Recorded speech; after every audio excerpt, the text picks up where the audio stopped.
अस्सलाम वालेकुम रहमतुल्लाहि व बरकातुहू। तो कल हमने एक और टॉपिक स्टार्ट किया, events followed by the treaty of Hudaibiya.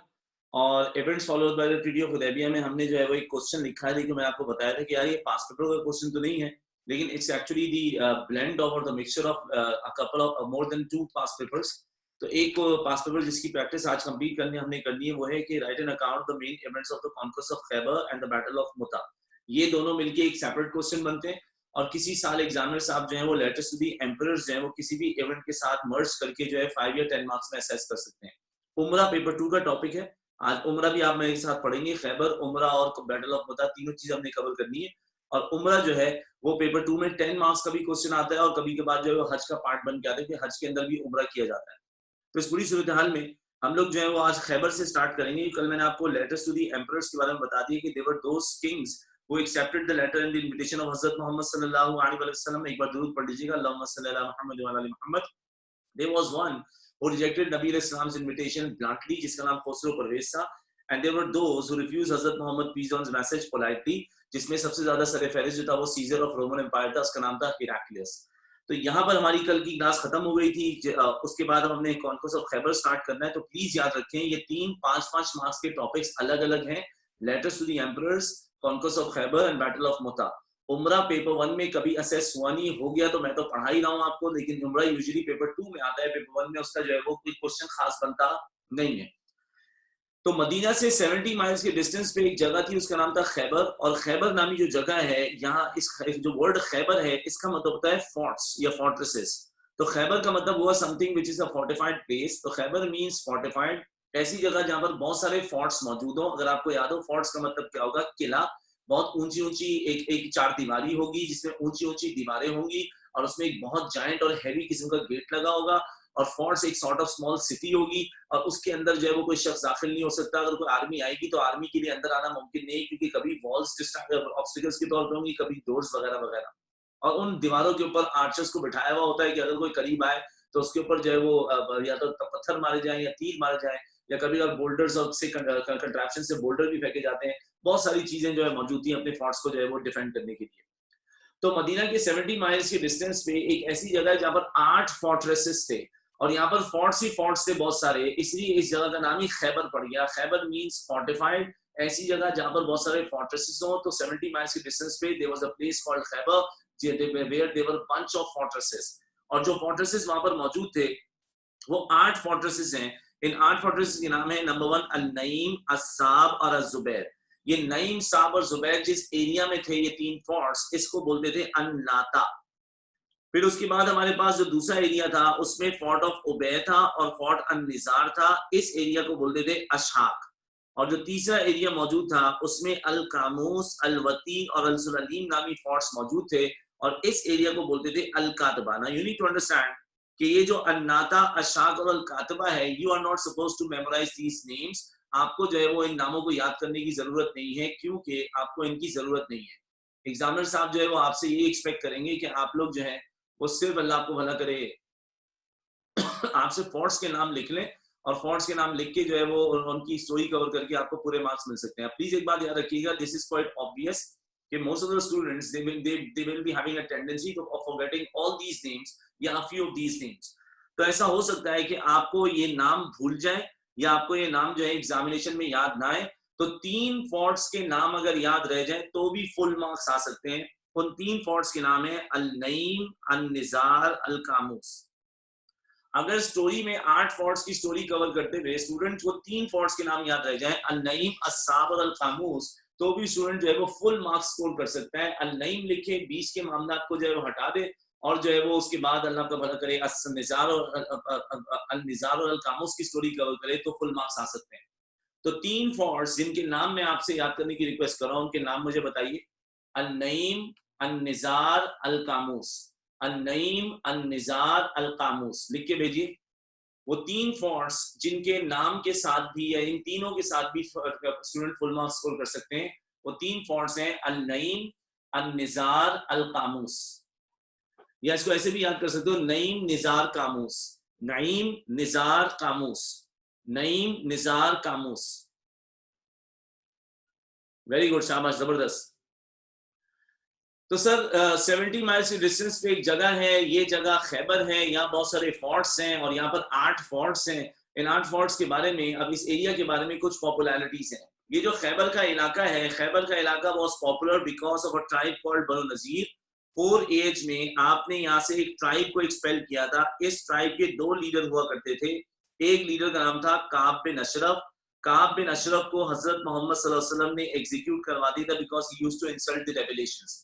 एक और जो लीडर है उसको हजरत सफिया बिनते हुए, हजरत सफिया बिनते जो हुए हैं उनका बाप है और वो आज की इस जंग में मारा जाएगा। इसका नाम है हुए बिन अख्ताब।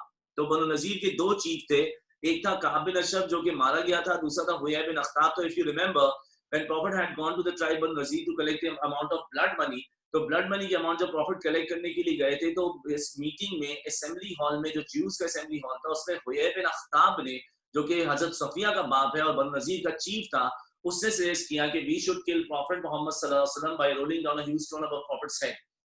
तो पहली शोहरत जो है, प्रॉफिट ने इनको बनु नजीर को, हुया बिन अख्ताब वगैरह को मदीना से एक्सपेल किया था। ये खैबर पे सेटल हुए थे। तो खैबर की पहली पॉपुलर बात नंबर 1, वहां पर एक ज्यूइश सेटलमेंट मौजूद है जिनका नाम बनु नजीर है और बनु नजीर के सरदार का नाम है हुया बिन अख्ताब। उनका पहला लीडर काब बिन अशरफ तो ऑलरेडी मारा जा चुका। दूसरी पॉपुलैरिटी यहाँ की ये है कि ये these lands were really highly fertile और यहाँ पर एग्रीकल्चर प्रोडक्शन बहुत होता है। तो this area Khyber was surrounded by gardens and orchards. तो बहुत सारे यहाँ पर जो है बागात हैं, फलों के बागात मौजूद हैं। तो यहाँ पर एग्रीकल्चर प्रोडक्शन ठीक ठाक होता है। तीसरी बात जो कि बैटल के हिसाब से बहुत जरूरी है वो ये कि Khyber was absolutely infamous because of the indestructible forts of Arabia. 2 forts ऐसे थे खैबर के जिनके बारे में माना जाता था उनको कोई भी इन्वेड नहीं कर सकता। उन फोर्ट्स के नाम है निजार एंड कामूस। निजार और कामूस को क्यों नहीं इन्वेड कर सकते? क्योंकि नंबर 1 इसका डिफेंस स्ट्रॉन्गर देन स्ट्रॉन्गर था और दूसरा निजार और कामूस हायर स्लोप पे थे। ये आप बैटल ऑफ ओहद में मुझसे सीख चुके हैं कि निजार और कामूस जो भी हायर स्लोप पे होता है वो एडवांटेज में है। तो मुसलमानों को अगर निजार कामूस कैप्चर करने जाना है तो पहले मुसलमानों को एक स्लोप कवर करना होगा जिसमें आपके ऊपर tons and shower of arrows and stones पड़ रहे होंगे और बहुत सारी मुसीबतों के बाद फिर आप जब फोर्ट्स के करीब आएंगे तो forts were defended bye huge walls and doors और वहां पर जो है वो उन फोर्ट के अंदर जाना तकरीबन नामुमकिन था। So in the heart of Arabia, Khaibar नामी इलाके में ये माना जाता था कि पूरे अरबिया के 2 फोर्ट्स कभी भी इन्वेड नहीं हो सकते। ये इनडिस्ट्रक्टेबल फोर्ट्स ऑफ अरबिया हैं जिनका नाम है निसार और कामूस। तो फिर हजरत मोहम्मद सल्लल्लाहु अलैहि वसल्लम 7 में खैबर जंग करने क्यों जाएंगे, ऐसा क्या हो जाएगा, वो सारी तफसीलात बाद में।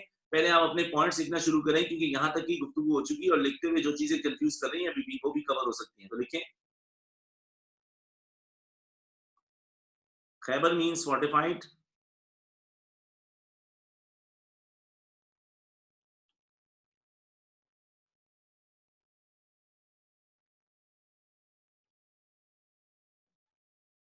Khyber means fortified।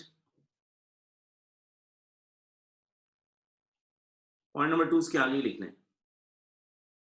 यहाँ पर ना थोड़ी सी लाइनें बचानी पड़ेंगी वरना ना ये आंसर जो है वो स्पेस पे खत्म नहीं होगा, क्योंकि 2 पेजेस हैं। Khyber means fortified। It was 70 miles from Medina।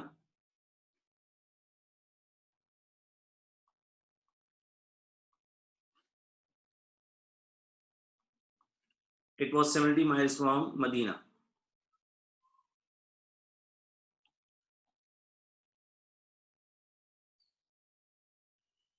It was the bunch of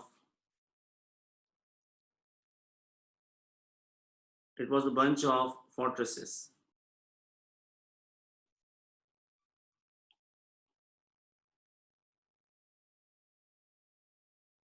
It was a bunch of fortresses।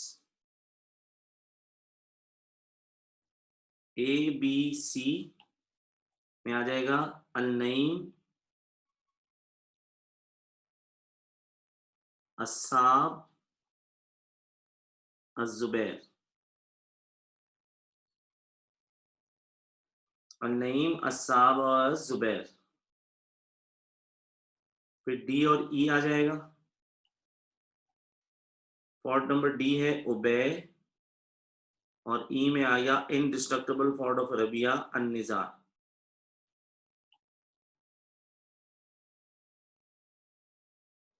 फिर F, G और H। अल कामूस, जहां पर हज़रत अली ने गेट उखाड़ा था यहाँ का, हज़रत अली को शेर खुदा की डिस्टिंक्शन मिली थी। अल कामूस, अल-वती, WATIH, अल-वती, और Al Sulalim, SULALIM, Al Sulalim. Al Qamus, Al Watih, Al सुलालीम।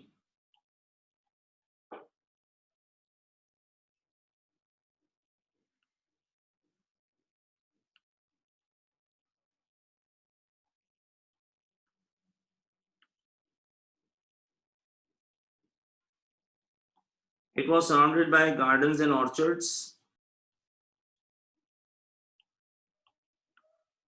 Number 5, it was inhabited by Jews.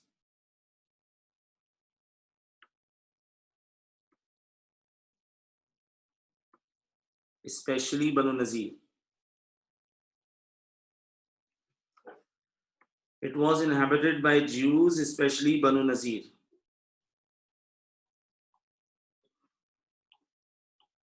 Number 6 आ गया. It was famous for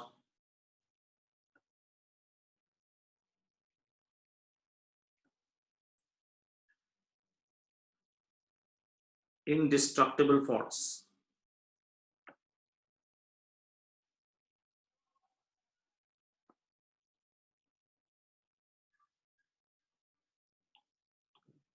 It was famous for indestructible forts.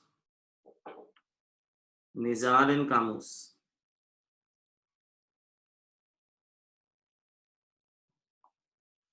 Nizar and Kamus. इसके बाद एक line छोड़ के आपको point number 7 लिखना है. The Jews of Khaybar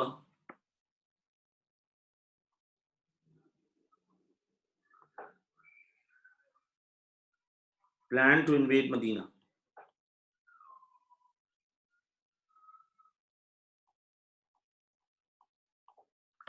The Jews of Khaybar planned to invade Medina.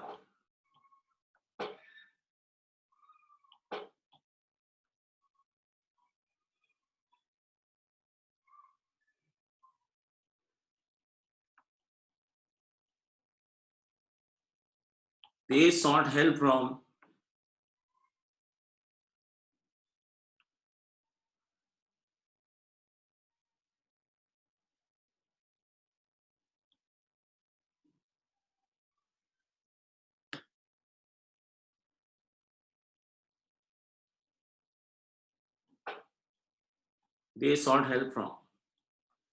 कर दो स्टार्ट. लाइन इसलिए छोड़ी कि वो नया पॉइंट स्टार्ट हो गया है, तो लाइन छोड़ दें. जहां मैं लाइन छोड़ रहा हूं वहां भी लाइन छोड़ दें.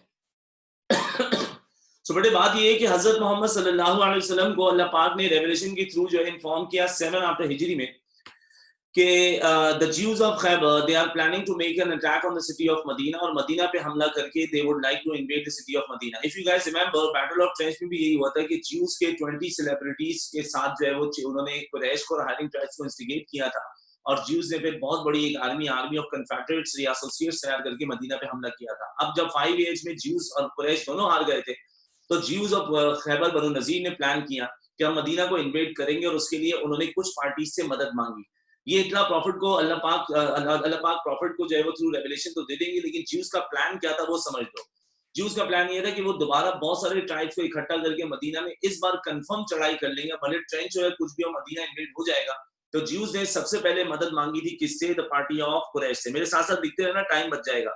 तो first of all Jews sought help from the people of Quraysh, और ज्यूज ने यहाँ पर कुरैश से कहा कि if you again support us against the city of Medina, तो आपकी तमाम डैमेज प्रेस्टीज रिगेन होगी और आपका क्लियर ट्रेड ट्रैफिक रूट भी क्लियर हो सकता है, और आपको फिर मदीना के साथ किसी ट्रीटी की जरूरत नहीं है, जब मदीना के मालिक आप लोग खुद होंगे. तो ये बात तो आपको पता है कि कुरैश जो है वो ज्यूज की मदद नहीं कर सकते, क्योंकि कुरैश ने हमसे एक ट्रीटी साइन की है. क्या नाम है उस ट्रीटी का? कुरैश ने हमसे एक ट्रीटी साइन कर रखी है. उस ट्रीटी का नाम बताइए. सो गए क्या? ट्रीटी का नाम है ट्रीटी ऑफ हुदैबिया. तो पहली मदद तो इन्होंने कुरैश से मांगी. दूसरा, the Jews also sought help from hypocrites. Abdullah bin Ubai जो हिपोक्रेट्स का लीडर था, उनको ज्यूज ने लेटर लिखा कि Abdullah, we would like to make an attack on Medina, तू हमारी क्या मदद करेगा? अब्दुल्ला कहता है आप बाहर से अटैक करना, मैं अंदर से अटैक करूंगा, and then Muslims are going to be sandwiched, they are going to be crushed in between. तो अब्दुल्ला ने तो मदद करने की हामी भर दी। तीसरा, ज्यूज ने हायरिंग ट्राइब्स को ऑफर दिया कि if you support us to capture the city of Medina, we are going to give you half of our agriculture production every year. तो ज्यूज ने कुछ हायरिंग ट्राइब्स को जो है वो ब्राइब किया या ऑफर्स दी कि आप हमारा मदीना कैप्चर करने में मदद करें। अब जब ज्यूज ने ये सारा मामला किया तो अल्लाह पाक इन्फॉर्म्ड हजरत मोहम्मद सल्लल्लाहु अलैहि वसल्लम थ्रू रेवलेशन। लिखो पॉइंट नंबर 9, लाइन छोड़ के लिखना, अल्लाह इन्फॉर्म प्रॉफिट, क्योंकि बाद में ना मैं स्टोरी एक साथ सुनाऊंगा, शुरू के पॉइंट्स मेरे साथ तुम बस लिख लो। Allah inform prophet peace upon him about their plan. Not only this, Allah also ordered Prophet Muhammad sallallahu alaihi wasallam to attack Khaybar. Allah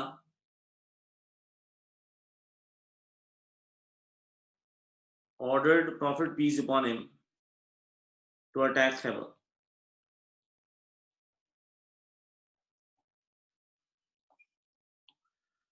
हजरत मोहम्मद सल्लल्लाहु अलैहि वसल्लम को जब इस बात की इत्तला होती है और अल्लाह पाक ने प्रॉफिट मोहम्मद सल्लल्लाहु अलैहि वसल्लम को हुक्म दिया कि ए नबी, इससे पहले कि वो खैबर मदीना पे हमला करे, आपको जो है वो खैबर पर हमला करना है। तो प्रॉफिट मोहम्मद सल्लल्लाहु अलैहि वसल्लम जो है 1400 फुट सोल्जर्स के साथ और 200 हॉर्समैन के साथ जो है नबी अलैहिस्सलाम ने जो है वो खैबर पर अटैक किया। प्रॉफिट जब अपनी एक बड़ी सी आर्मी लेके खैबर पहुंच गए तो ये सरप्राइज अटैक था। और ये खैबर का जो मामला हो रहा है ये 7 आफ्टर हिजरी के बिल्कुल स्टार्ट के 2 महीने की बात हो रही है। उसकी बात है जो प्रॉफिट भी जब वहां पहुंचते हैं तो वहां पहुंचने में बहुत सारे फोर्ट्स थे खैबर में। सबसे पहले प्रॉफिट ने जिस फोर्ट को बिसीज और कैप्चर करना है उस फोर्ट का नाम है फोर्ट अल नईम। और अल नईम के फोर्ट से लेके एंड तक की स्टोरी फिर मैं आपको सुना दूंगा, यहाँ तक के फिर पॉइंट्स आखिर में मैं टाइप करके आपको भेजूंगा, फिलहाल आप ये लिख लें। So Allah ordered prophet to attack Khaibar. के बाद देखिए in 7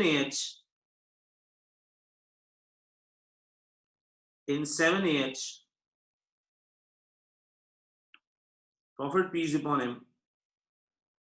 attacked Khaybar.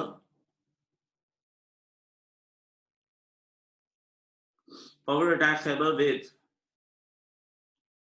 1400 foot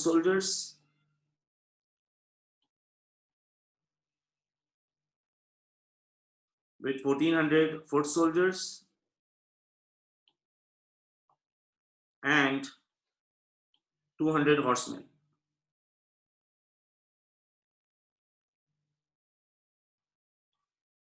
And 200 horsemen.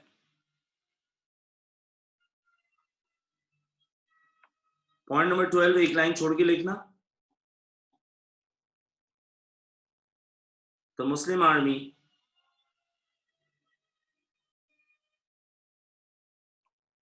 besieged the fort Al-Naim.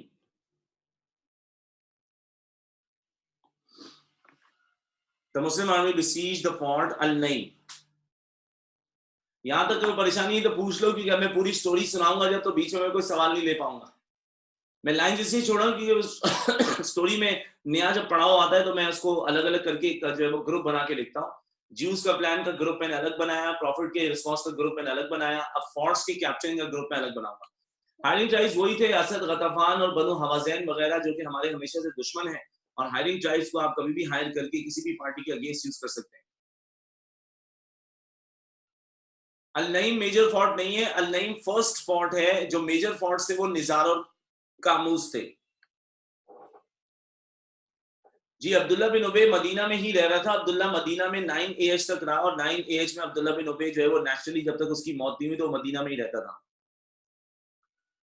Hiring tribes ने ग्रेजुअली इस्लाम कबूल किया। Most of the hiring tribes accepted Islam after the capture of Mecca. जब Mecca capture हुआ तो फिर दूर दराज तक इस्लाम फैला और तकरीबन हर कबीले ने इस्लाम कबूल किया। तो मक्का की कैप्चर तक, जो कि अब आपकी नेक्स्ट क्लास का टॉपिक है, तब तक जो है वो सारे tribes, most of the tribes polytheists से, जब तक काबा आपका नहीं होगा तो ये ट्राइब्स इस्लाम कबूल नहीं करेंगे। अबे हमजा कैसी बातें कर रहा है यार। अब्दुल्ला बिन उबे 9 AH में मरा है, ये 7 AH की जंग हो रही है भाई। क्या पी के आ गए हो? चाय के अंदर गलत चीज मिला दी थी क्या?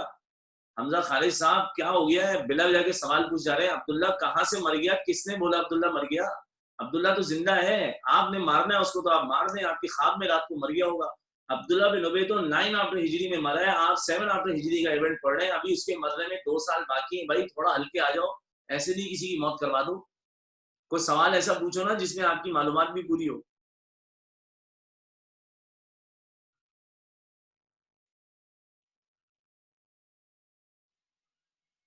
चले जी, बाकी सारे सवाल अबू सुफियान वगैरह के आ रहे हैं और ये अभी रेलेवेंट क्वेश्चंस दिए हैं, ये तो कौन कौन सा मक्का की क्वेश्चंस हैं। चले जी, आप स्क्रीन देखते रहे, अब पूरी कहानी कवर होगी और रिकॉर्डिंग मैंने स्टार्ट कर दी हुई है। बादल जो है वो फिर आप जो है वो बाद में इसको फिर रेफर और री रेफर कर सकते हैं। हजरत मोहम्मद सल्लल्लाहु अलैहि वसल्लम ने जब फोर्ट अल नईम को बिसीज किया तो प्रॉफिट मोहम्मद सल्लल्लाहु अलैहि वसल्लम ने ऐलान किया, next morning I am going to give banner of leadership to such a person who is dear to Allah and His Messenger, and Allah and His Messenger are dear to him. ऐसे आदमी को मैंने leadership देनी है नईम नामी fort capture करने की, जो कि अल्लाह और अल्लाह के रसूल को बहुत ज्यादा अजीज और महबूब है। Now the next morning सहाबा did not know कि हजरत मोहम्मद सल्लल्लाहु अलैहि वसल्लम ये बैनर और जो है लीडरशिप किसको देंगे और कौन जो है वो खैबर की इन्वेजन के लिए जाएगा, जो कि एक प्रेस्टिजियस एक्टिविटी थी और एक फख्र की और ऑनर की बात थी कि रसूलुल्लाह खुद उसको जो है वो बैनर देंगे और वो बैनर ले जाने वाला शख्स अल्लाह के रसूल के बहुत करीब है। Next morning, Hazrat Muhammad's eyes were looking for Hazrat Ali bin Abu Talib. Unfortunately, Hazrat Ali was not the part of that group at that time because Hazrat Ali was suffering from severe eye infection. तो Prophet जब Hazrat Ali को ढूंढ रहे थे उस group में, जब सारे सहाबा they were anxious कि Prophet शायद आज हम मेरा इंतखाब करें, Prophet की निगाहें Hazrat Ali को ढूंढ रही थी, Ali wasn't there. Prophet posed the question, where is Ali bin Abu Talib? So other companions told Ya Rasulullah, Hazrat Ali is having a severe eye infection. तो नबी अलैहिस्सलाम ने कहा कि अली को ही बुलाइए, उन्हीं को आज की लीडरशिप दी जाएगी। When Ali came closer to meet Muhammad sallallahu alaihi wasallam, Prophet noticed that Ali was having an eye infection. So Prophet, in order to cure that infection, did what? Hazrat Muhammad sallallahu alaihi wasallam applied his blessed saliva on the eyes of Hazrat Ali radhiyallahu ta'ala anhu, and meanwhile Hazrat Muhammad sallallahu alaihi wasallam prayed to Allah और Prophet ने उनकी आंखों पे जब दम किया, the infection got cured perfectly. अगर आपको याद हो, Prophet ने एक और साहब का wound जो है वो saliva लगा के क्योर किया था, वो कौन थे?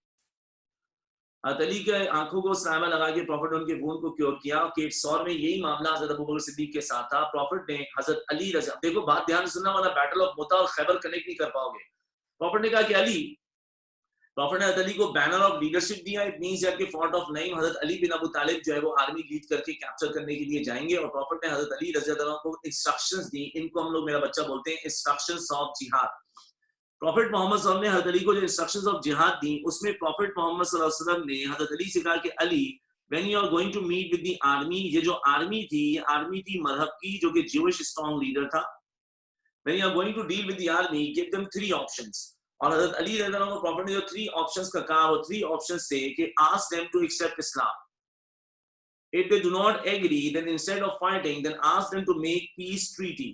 अगर वो लड़ाई के लिए तैयार, इस्लाम कबूल ना करें तो उनसे बोलो then make peace treaty, क्योंकि मुसलमान जंग के दिन भी जंग नहीं करना चाहता। मुसलमान डायलॉग करके इस मसलों का सलूशन निकालने पे ज्यादा बिलीव करते हैं। Ali asked them to accept Islam. If they disagree, then try to make peace treaty with them. Even if they disagree and they fight against you, then fight against them. तो यानी कि आपने लड़ना है, लेकिन आपने डिफेंसिव वॉर लड़नी है और उस दिन भी आपने मौका कोशिश करनी है किस तरह से वो लोग इस्लाम कबूल कर लें। हज़रत अली रज़ी अल्लाह तआला इन ऑप्शंस के साथ आप जब जाएंगे फोर्ट को कैप्चर करने, तो प्लीज याद रखिएगा, फोर्ट जो है उसके अंदर अगर जीव्स अपने आप को लॉक कर लें तो मुसलमानों के लिए लॉन्ग एंड बोरिंग सीज होगी और फोर्ट के अंदर जाना कभी कभार महीनों तक भी पॉसिबल नहीं था। मैंने आपको फुस्तत के फोर्ट की मिसाल दी थी, मुसलमानों ने 7 मंथ्स की सीज के बाद जो है वो फोर्ट कैप्चर किया था। तो इनिशियली जो फोर्ट्स हैं 7-8 फोर्ट्स हैं, बीच में सवाल आएगा तो मैं क्लास से निकाल दूंगा, अभी सवाल पूछने का कोई टाइम नहीं, कोई टाइपिंग नहीं करेगा, मेरा लेक्चर चलेगा 15-20 मिनट, कोई सवाल नहीं पूछ सकते आप अभी। अगर ज्यूज जो हैं वो फोर्ट के अंदर अपने आप को लॉक इन कर लें तो उसका मतलब मुसलमानों के लिए बाहर सिचुएशन वर्स हो जाएगी, क्योंकि मुसलमानों के लिए खाने पीने का इंतजाम भी मुश्किल होगा और जितनी लंबी सीज होगी मुसलमानों के लिए पेशेंस डिटर्मिनेशन उतना ज्यादा मुश्किल हो जाएगा।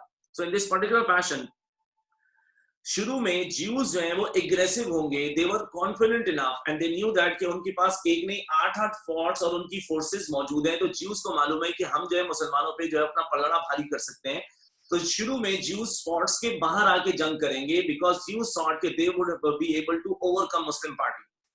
लेकिन जब ज्यूज के एक एक करके फोर्ट्स उनके हाथ से जाना शुरू होंगे तो ज्यूज उसके बाद डिफेंसिव होते रहेंगे और एक टाइम ऐसा आएगा कि ज्यूज अपने फोर्ट से ही बाहर नहीं निकलेंगे और मुसलमानों के पेशेंस डिटर्मिनेशन को चेक करेंगे और मुसलमानों को चैलेंज करेंगे कि वो ऑब्स्टिकल्स क्रॉस करके फोर्ट्स के अंदर दाखिल होने की कोशिश करें। तो याद रहे जब तक ज्यूज एग्रेसिव हैं और ज्यूज ओपन ग्राउंड में लड़ेंगे, तो प्लीज एक स्टेटमेंट याद रखिएगा जो मैं पूरे लेक्चर में यूज करूंगा, ओपन ग्राउंड में या ओपन ग्राउंड की वॉर्स में मुसलमानों का कोई भी सानी नहीं है। मुस्लिम्स वर डिस्टिंक्टिव फाइटर्स। मुसलमान तो लड़ता ही मरने के लिए, मर गया तो शहीद हो गया, बच गया तो गाजी हो गया, दोनों सूरतों में अल्लाह की तरफ से बेतहाशा इनामात है। तो मुसलमानों की बड़ी करेजियस परफॉर्मेंस होती है ओपन फील्ड में, और ओपन फील्ड में मुसलमानों का कोई सानी नहीं, वो बेखौफ लड़ता है मुसलमान, और उसको मालूम है कि अगर आज मौत जैसा नुकसान भी हो तो नुकसान नहीं बल्कि हमेशा की कामयाबी है। तो जब जब ज्यूज ओपन वॉर में आएंगे तो हमारे लिए आसानी होगी, लेकिन जब जब ज्यूज अपने आप को डिफेंसिव करके फोर्ट के अंदर जाएंगे तो हमें फिर अपने वॉर टेक्निक यूज करके उनके फोर्ट्स को कैप्चर करना है। सो हजरत आज बहुत सारी टेक्निक्स आप देखोगे जो कि आपने पहले कभी नहीं सुनी। हजरत मोहम्मद ने हजरत अली को लीडरशिप दी, जिहाद की इंस्ट्रक्शन दी, और प्रॉफिट मोहम्मद ने अली से कहा कि अली जाके फोर्ट ऑफ नईम कैप्चर करें। हजरत अली जब फोर्ट ऑफ नईम कैप्चर करने के लिए गए तो फोर्ट ऑफ नईम में जो उनका लीडर था उसका नाम था मरहब। अब याद रहे कि कई जगह पे लिखा है कि मरहब कामूस में आया था, लेकिन नहीं, रहीकुल मखतूम नामी किताब से आप लोगों ने पढ़ना है। एक मिनट रुको, मैं आपको कई बार ये वाली किताब रेफर करता रहा हूँ, तो ये किताब मैं आज आपको दिखाई देता हूँ। ये लीजिए रहीकुल मखतूम नामी किताब, मैं लाइब्रेरी से ही पढ़ा रहा हूँ आपको, मेरा स्टडी रूम है वहां रखी हुई है। ये वाली बुक से सर मार्किंग स्कीम बनती है, और इसी बुक को जो है एग्जामिनर रेफर करते हैं। सील्ड नेक्टर इसका इंग्लिश में नाम है, अरबिक में इसको रहीकुल मखतूम बोलते हैं। तो जो स्टोरी इसमें लिखी है वही स्टोरी मार्किंग स्कीम और 2014 में लिखी है। दो मार्किंग स्कीम है खैबर की, एक 2012 की और 14 की है, दोनों मार्किंग स्कीम में कॉन्ट्रडिक्शन है। तो मैंने निगत बाजवा से पूछा था कि भाई आपकी एक मार्किंग स्कीम में मजहब कामूस में मर रहा है, एक मार्किंग स्कीम में मजहब नईम में मर रहा है, एक मार्किंग स्कीम में नईम नामे फोर्ट का जिक्र ही नहीं है, तो कौन सी सही है? तो उन्होंने 2014 की मार्किंग स्कीम को सर्टन किया कि ये सही है, और फिर उसी मौके पे उसके कुछ अर्से बाद मैंने इनसे रहीकुल मखतूम का भी सवाल पूछा था, जिसको उन्होंने एडमिट किया कि हाँ जी हम इससे मार्किंग स्कीम के लिए ये वाली बुक को कंसल्ट करते हैं, जो बायोग्राफी के एक one of the most popular books में से एक है। तो रहीकुल मखतूम में जो लिखा है उसी पे बात करेंगे। नईम नामी फोर्ट में मजहब मिला था, और मजहब जो है उससे जो है वो हजरत अली ने उसको तीन ऑप्शंस दिए, to accept Islam, to make a peace treaty, और to fight, and definitely Madhab chose to fight. When Madhab chose to fight, the battle started with a single contest. इस single contest में Madhab made the killing of one of the Muslim fighters named Hazrat Amir. हजरत आमिर रजी अल्लाह तआला single contest में जब शहीद हुए तो फिर मजहब के मुकाबले में जो आगे बढ़े उनका नाम था हजरत अली बिन अबू तालिब रजी अल्लाह तआला। हजरत अली रजी अल्लाह made the killing of a Jewish leader named Marhab. इसके बाद मरहब का भाई जो जंग करने के लिए आगे बढ़ा, उसका नाम था यासिर। यासिर के मुकाबले में हजरत अली ने प्रॉफिट के कजन और one of the popular swords person जिनका नाम था हजरत जुबैर में नवाम, उनको भेजा। हजरत जुबैर में नवाम made the killing of Marhab's brother named Yasir. तो सिंगल कॉन्टेस्ट में उनके दो लीडर्स जो आपस में भाई थे, मरहब और यासिर, मारे गए। हमारे एक सहाबी शहीद हो गए जिनका नाम था हजरत आमिर रजी अल्लाह ताला अन्हु। तो यहाँ पर जो है वो सिंगल कॉन्टेस्ट में क्लियर विक्ट्री के बाद the battle move towards the general fighting. Naeem नामी फोर्ट पे लड़ाई होगी, याद रखना। अभी हम फोर्ट ऑफ नईम पे हैं, which was captured by an amazing person named Hazrat Ali bin Abu Talib. Naeem के फोर्ट में जब जनरल फाइटिंग हुई तो जनरल फाइटिंग में द ज्यूज फॉट सिवियरली। पहली बात तो यार ये ज्यूज का होम ग्राउंड था, दूसरा ज्यूज के पास वहां टेक्निक्स और एडवांटेज ज्यादा था, तीसरा ये कि Jews were very good in fighting, but when they were fighting severely, eventually Muslims proved themselves to be better. Muslims gained the upper hand and Muslims defeated these Jews.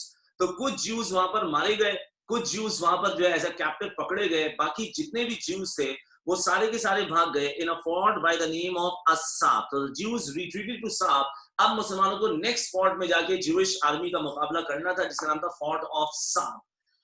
Fort of साब के लिए profit Mohammad साहब ने हजरत अंसार के एक leader हजरत हब्बाब बिन मंजर को भेजा। हब्बाब बिन मंजर fought severely against the Jewish tribes in the fort of साब फॉर द कमिंग 3 days। और फोर्ट ऑफ साब जो है वो 3 दिन के बाद जब हमने कैप्चर किया, सो यही वो मौका था जहां पर मुस्लिम्स वर स्टार्विंग। यही वो मौका था जहां मुसलमानों के लिए जो है वो थोड़ी भूख वगैरह का मामला हुआ, क्योंकि मुसलमान ज्यादा थे और दिन हमें यहाँ पर कई हो चुके थे। So when Muslims were starving, a few Muslims, they slaughtered their donkeys and mules and they were preparing their meat to eat. Prophet Muhammad sallallahu alaihi wasallam asked his sahabas, what is this smell? What is being cooked? Prophet said, Ya Rasulullah, the other companions have slaughtered their donkeys and mules and now they are preparing their meat to eat. Prophet Muhammad sallallahu alaihi wasallam ne farmaya, go and tell all the companions to throw away the meat and wash their pots properly, because from this day on till Qiyamah, eating the meat of donkeys and mules is absolutely prohibited. तो आप अक्सर पढ़ते हैं कि profit ने गधे और खच्चर का गोश्त खैबर में हराम किया था, पर अगर एक्यूरेट लोकेशन की बात करें तो खैबर का जो फोर्ट था असाब, उसकी इन्वेजन के बाद प्रॉफिट ने डोंकीज और म्यूल्स के मीट को प्रोहिबिटेड किया क़यामत तक के लिए मुसलमानों पे। इसके बाद मेरा बच्चा वही हुआ जिसका हमें खौफ था। हम लोग फोर्ट ऑफ जुबैर पर जब बिसीज करते हैं तो ज्यूज डिफेंसिव हो गए, Jews lock themselves inside their fort. अब हम बाहर बैठे हुए, फर्स्ट डे गुजरा, सेकंड डे गुजरा, थर्ड डे गुजरा, यार हम तो कुछ कर ही नहीं पा रहे क्योंकि ज्यूज बाहर लड़ाई के लिए नहीं आ रहे, क्योंकि दे टुक अ स्टेप बैक और उन्होंने मुसलमानों से एग्रेसिव लड़ाई करने की बजाय मुसलमानों के पेशेंस को चैलेंज किया। अल्लाह की मदद साथ थी तो हमने जो टैक्टिक यूज किया वो ये कि we had a Jewish spy, एक ज्यूइश कैप्टिव था हमारे पास, and he worked for us as a spy. इस ज्यूइश स्पाई ने हमें बताया कि the water supply for the fort of Zubair is going from beneath the crust. जमीन के नीचे से पानी की सप्लाई या पानी की लाइन जारी है जिससे फोर्ट ऑफ जुबैर को पानी मिलता है। और आपको पता है कि अगर वो लोग अंदर हैं, उनको खाना पीना सब मिला हुआ है, तो वो किसी भी काम से बाहर नहीं आएंगे भले 1 साल हो जाए। और अगर उनका पानी शानी या उनकी फूड सप्लाईज कट होंगी तो ऑब्वियसली उनको लड़ने बाहर आना पड़ेगा, क्योंकि ज्यादा देर फिर उनका भी गुजारा नहीं होगा। So by the help of a Jewish spy, Muslims found their water supply and cut their water supply. जब उनकी water supply got cut, पानी वगैरह उनके लिए बिल्कुल खत्म हुआ, so the Jews were forced to come outside and to fight against the Muslim party in the open field.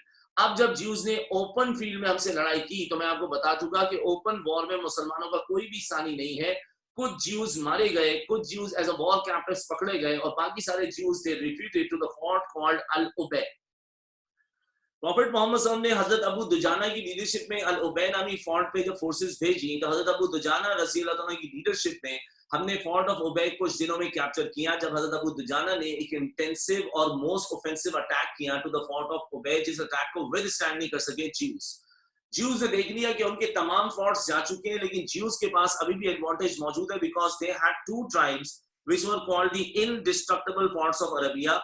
और ये दोनों जो फोर्ट्स जो हैं, ये दोनों फोर्ट्स इसलिए इंडिस्ट्रक्टिबल कहलाते थे बिकॉज इनका डिफेंस स्ट्रॉन्गर देन स्ट्रॉन्गर था। They were in the centre in the heart of Khaibar. और तीसरा, they were on the higher slope, और हायर स्लोप वाली पार्टी को एडवांटेज हमेशा ज्यादा होता है, भले वो तीर फेंकने पे हो या अपनी लोकेशन को एंजॉय करने पे। तो ज्यूज विद देयर फैमिलीज, यानी अपनी जितने भी जो ज्यूज टाइप के सर्वाइवर्स थे, including their families, they had retreated to the fort of An Nizar. An Nizar में जब ज्यूज चले गए तो इसका मतलब ये कि अब मुसलमान फंसेंगे, और अगर ज्यूज अपने आप को फोर्ट के अंदर लॉक इन कर ले तो भी मुसलमानों के लिए अंदर जाना मुमकिन शायद ना हो पाए। Prophet Muhammad sallallahu alaihi wasallam, he was bold enough because we already had captured their 4 forts, so हमें confidence था कि हम ये indestructible fort capture कर पाएंगे।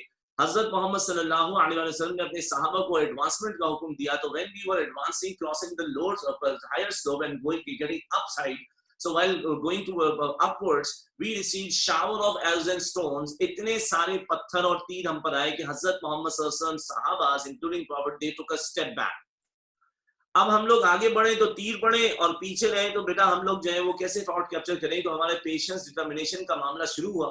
हजरत मोहम्मद सल्लल्लाहु अलैहि वसल्लम ने इरादा किया कि इनके फोर्ट में जाने के लिए what we are going to do, हजरत मोहम्मद सल्लल्लाहु अलैहि वसल्लम ordered his troops to use catapults. So catapults का मतलब होता है, जो आप बाद में गूगल भी कर सकते हैं, कैटापल्ट्स एक लकड़ी की गाड़ी होती थी, उसके चारों तरफ टायर्स या लकड़ी के ही टायर्स लगे होते थे और उसके ऊपर एक इलास्टिसिटी वाला बहुत बड़ा सा बैंड लगा होता था। उस कैटापल्ट में बोल्डर्स, बड़ी बड़ी चट्टाने लाके या बोल्डर्स लाके रखते थे। उन बोल्डर्स को जो बैंड से स्ट्रेच करके जब रिलीज करते थे तो पूरी स्ट्रेंथ के साथ जब वो बोल्डर जाके दीवार पे हिट करेंगे तो फिर वो दीवार को तोड़ने में और फोर्ट के अंदर घुसने में कामयाब हम हो सकते हैं। तो अंदर जाने का तरीका है तो दरवाजा तोड़ दो, दरवाजा दीवार से भी ज्यादा मजबूत होता था। So Prophet beyond ordered his sahabas to go out of the range of their archers. उनके आर्चर्स की रेंज से बाहर निकलो ताकि तीर ना पड़े और फिर कोई वीकलिंग देके वहां से keep on throwing boulders to catapults कि उनकी किसी एक दीवार पे इतनी चोट मारो कि हमें एक्सेस मिल जाए। So Hazrat Muhammad sallallahu alaihi wasallam, sahabas, they used catapults and we kept on throwing boulders unless we cracked and we broke their walls, and eventually we gained the access of the fort of Nizar. और Nizar का access मिला तो हमारे पास वैसी advantage था। फिर दूसरा, open ground में मुसलमानों की कोई भी सानी नहीं है और यहाँ तक जो है वो ज्यूज की स्ट्रेंथ टूट चुकी थी। तो Muslims eventually they captured the one of the indestructible forts of Arabia named an Nizar. अब यहाँ पर एक मसला है, वो ये है, according to a lot of scholars, हमने जो है 5 जो फोर्ट्स थे इसमें बाय फाइटिंग इन्वेजन की और बाकी जो 3 फोर्ट्स थे इन तीनों ने सरेंडर किया। लेकिन अकॉर्डिंग टू इमाम इब्ने Isaac, who was one of the most popular historians and the author of the biography of हज़रत मोहम्मद सल्लल्लाहु अलैहि वसल्लम, जिनकी बात की बहुत वैल्यू है इस्लाम की तारीख में, इमाम इब्ने इसाक ने कहा कि जी नहीं, मुसलमानों ने ये 6 फोर्ट्स जो हैं बाय फाइटिंग कैप्चर किए थे और आखिरी की जो 2 फोर्ट्स थे इन्होंने सरेंडर किया था। तो हम लोग इमाम इब्ने इसहाक के ओपिनियन के साथ ही जाएंगे और हम यहाँ पर जो है वो 6 फोर्ट्स में फाइटिंग कराएंगे। कल को इफ समवन सेज दैट कि बेटा कामूस में तो फाइटिंग ही नहीं हुई थी, तो आपके हाँ कुछ हिस्टोरियंस का ये ओपिनियन है, पर मैं ओपिनियन इमाम इब्ने इसहाक का मानता हूँ जिसमें कामूस में जंग हुई थी। तो जब हम कामूस कैप्चर करने के लिए गए तो ज्यूज ने वही किया जो निजार पे हुआ, they locked themselves inside the city.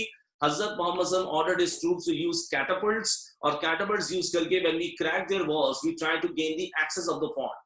और यहाँ पर एक अजीब और गरीब किस्म का कमाल हो गया, वो ये at one occasion Hazrat Ali रजी अल्लाह तआला अन्हु pulled out the heavy gate of al-Qamus। Not only he pulled out the heavy gate of al-Qamus, Hazrat Ali used that gate as a shield while fighting against the Jewish fighters।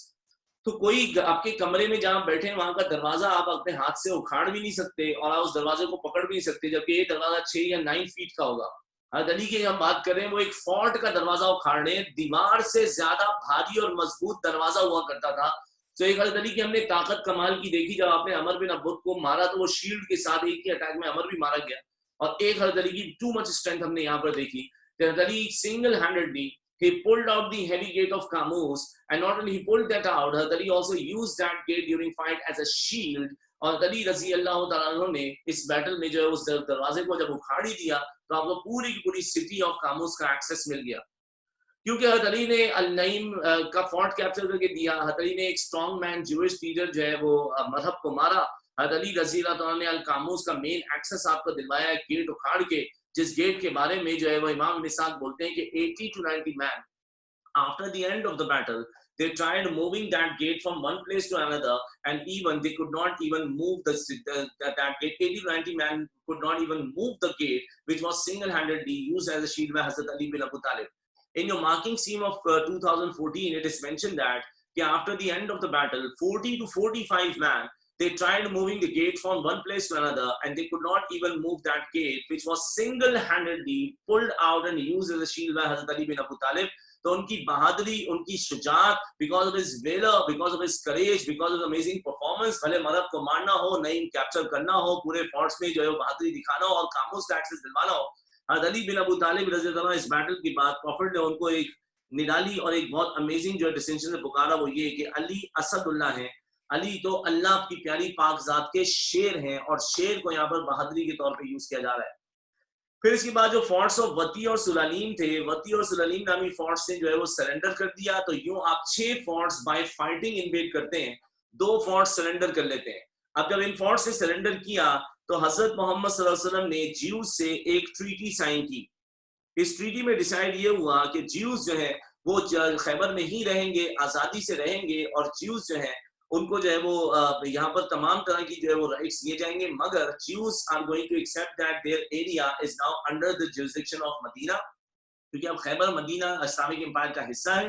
तो every year Jews are going to pay taxes, जिसको tribute बोलते हैं, to the city of Medina. Taxes कभी कभार cash में होते थे, कभी एग्रीकल्चर गुड्स में होते थे। तो यहाँ पर डिसाइड हुआ कि Jews are going to pay tax to Medina, which would be half of their agriculture production every year. इतने बड़े ज्यूइश ट्राइब की जो है वो धज्जियां उड़ा दी मुसलमानों ने, तो आसपास के जो नेबरिंग स्मॉल ट्राइब से they also became the part of the treaty, and they also agreed that कि हम भी मदीना की jurisdiction के अंडर आते हैं और हर साल मदीना को टैक्सेस पे करेंगे, जो कि होगा half of their agricultural production। God was all set, he was victorious, he became the owner of the place called Khaybar। और treaty sign करने के बाद प्रॉफिट जब रवाना होने लगे थे, तो before returning from Khaybar 2 वाकयात हुए। एक प्रॉफिट की निकाह का था और एक प्रॉफिट पर जानलेवा हमला था। ये दोनों वाकयात मैं आपको पॉइंट्स के बाद लिखवा पाऊंगा, तो मेरा बच्चा आप जल्दी से जो है अपने पॉइंट्स को कंटिन्यू कीजिए। पॉइंट नंबर 12 के बाद पॉइंट नंबर 13, अब कोई लाइन नहीं छूटेगी और हम पॉइंट नंबर 13 लिख रहे हैं।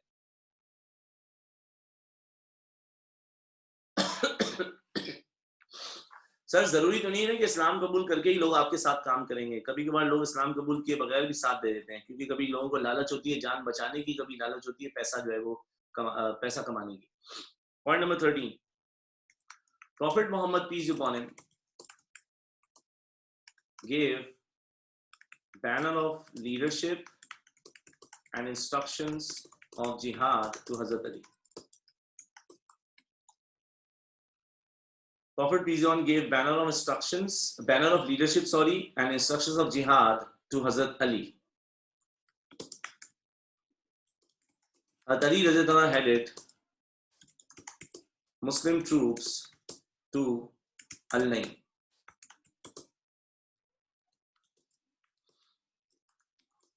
He gave 3 options to Marhab. Marhab chose to fight. He gave 3 options to Marhab. Marhab chose to fight. Marhab chose to fight. In single contest, Marhab killed Hazrat Amir. Hazrat Ali killed Marhab, and Hazrat Zubair killed Yasir.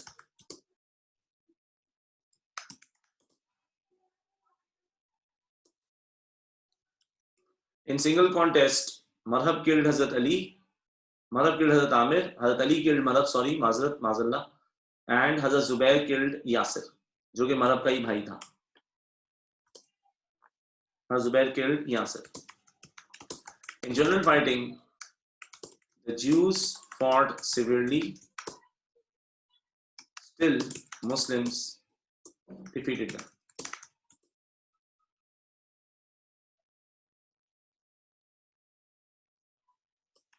And captured Al-Naim.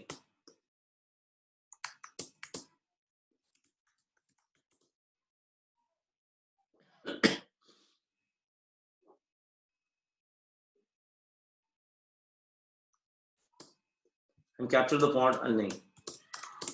The Jews retreated to the fort As-Sab, which was captured by Hazrat Habab bin Manzar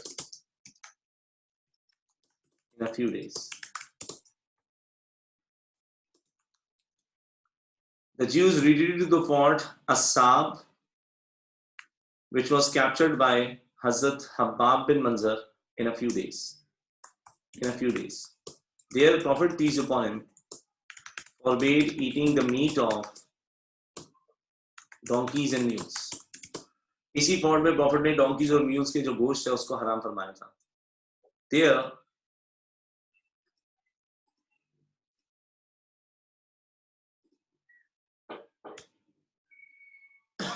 Prophet forbade eating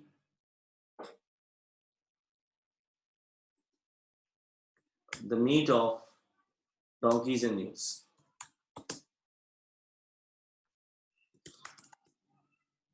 Muslims then besieged the fort Az-Zubair.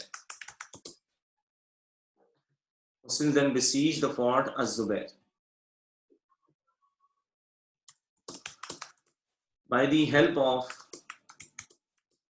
a Jew spy, Muslims cut their water supply and forced them to fight in the open.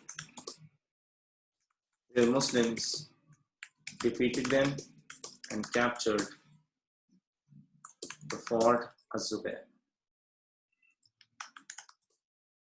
This is a lamba point. By the help of a Jew spy, Muslims cut their water supply and forced them to fight in the open, where Muslims defeated them and captured the fort Az-Zubair.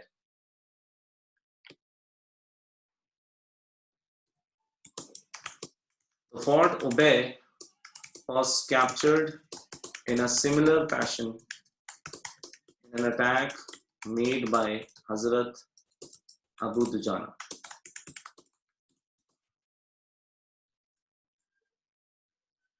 The fort Ubay was captured in a similar fashion in an attack made by Hazrat Abu Dujana. The Jews retreated to the fort Al-Nizar with their families.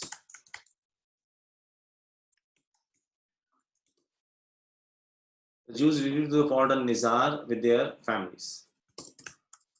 Al-Nizar was one of the strongest forts because it was on a higher slope.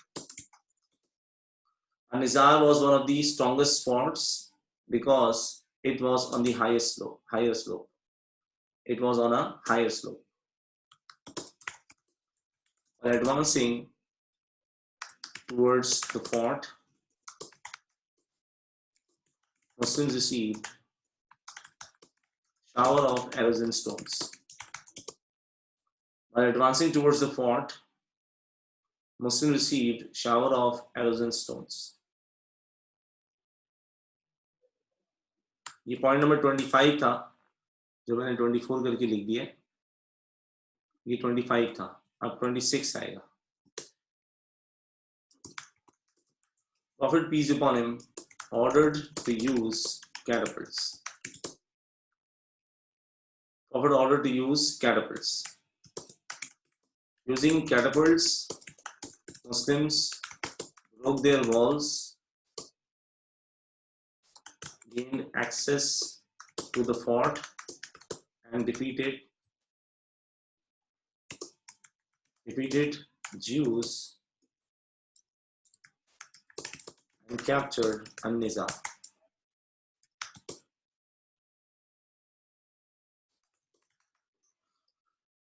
Point number 27, थोड़ा लंबा है. Using catapults, Muslims broke their walls,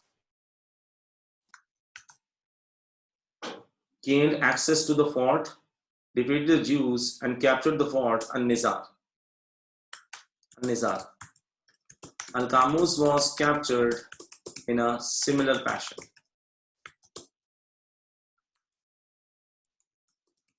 At Qamus, Ali Raziyallahu Anhu pulled out the heavy gate and used that as a shield during fight. At Al-Qamus, Ali pulled out the heavy gate and used that as a shield during fight.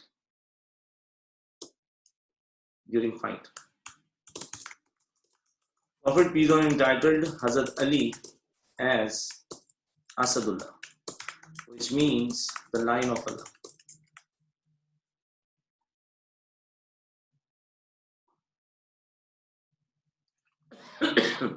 Prophet entitled Hazrat Ali as Asadullah, which means the lion of Allah.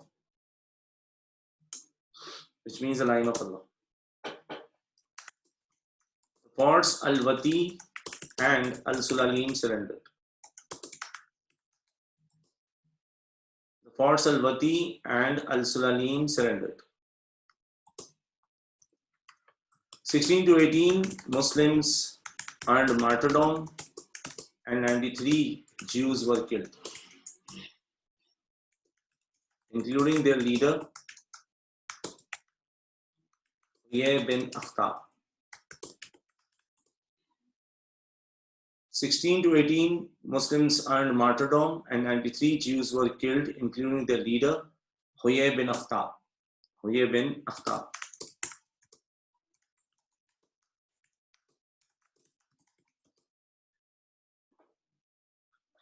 The Jews signed a treaty with Muslims. They agreed to pay taxes to Medina annually. That was half of their agricultural production.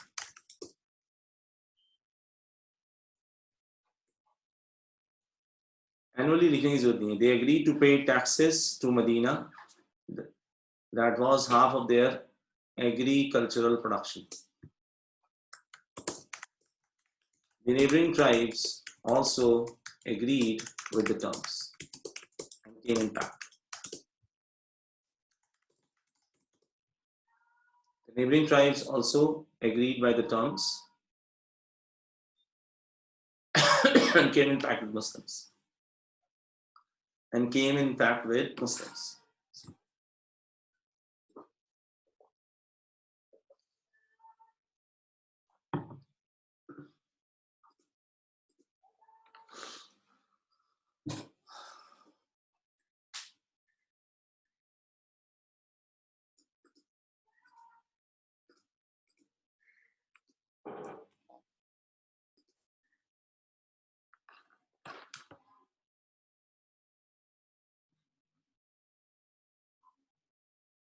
No, they did not eat the meat of donkeys and mules because Prophet announced that it is now prohibited for believers.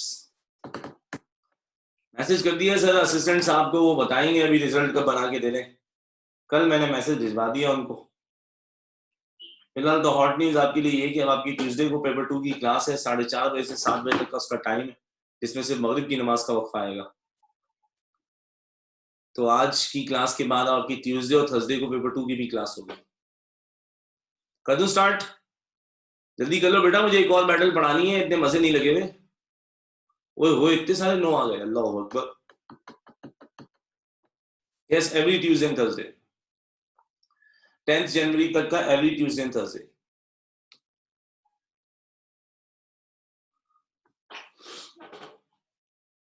बताओ page number 26 की कितनी lines use हो गई? कहां तक पहुंचे page 26 में आप लोग? जी मैं व्हाट्सएप पे मैसेज कर दूंगा, अली इमरान साहब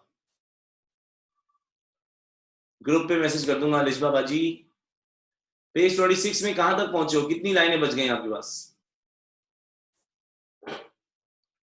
ठीक है, ज्यादातर लोग जो है पेज के एंड पे ही होंगे। तो यहाँ पर हमारा पॉइंट नंबर 36, पॉइंट नंबर क्या है? 36।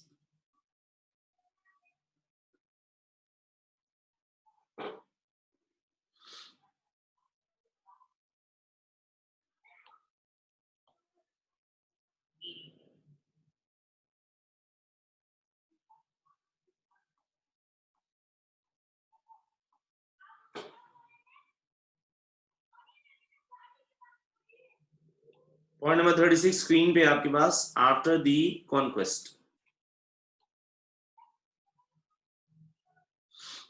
आफ्टर दी कॉन्क्वेस्ट, और नीचे आ जाएगा ए और फिर बी। ये आखिरी पॉइंट्स होंगे दो। क्लास 2 सवा 2 बजे स्टार्ट हुई है सर। करो स्टार्ट देवियों सज्जनों। यार क्या कर रहे हो, जल्दी कर लो भाई, बैटल ऑफ मुता भी पढ़नी है ताकि फिर मैं फ्राइडे को कॉन्क्वेस्ट ऑफ मक्का करा दूं पूरा। फिर कॉन्क्वेस्ट ऑफ मक्का बिल्कुल स्टार्ट से पढ़ना है उस दिन, फिर हम वक्त नहीं अपना लगा सकते पॉइंट्स वगैरह पे भी। 3 नहीं भाई, 2 मिनट ले लें, फिर मैं स्टार्ट कर रहा हूँ।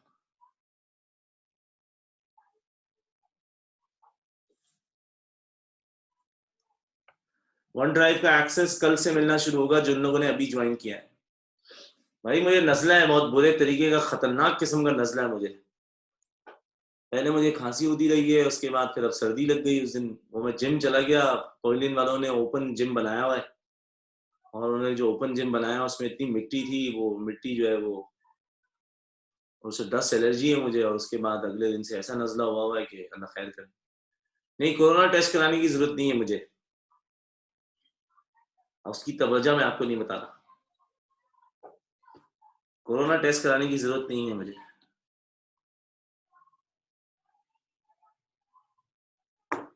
पॉइंट्स रिसेंड नहीं कर पा रहा मैं, मोहम्मद अली आलम साहब, वो दोबारा से इतने सारे पॉइंट्स होते हैं वो कॉपी नहीं होते।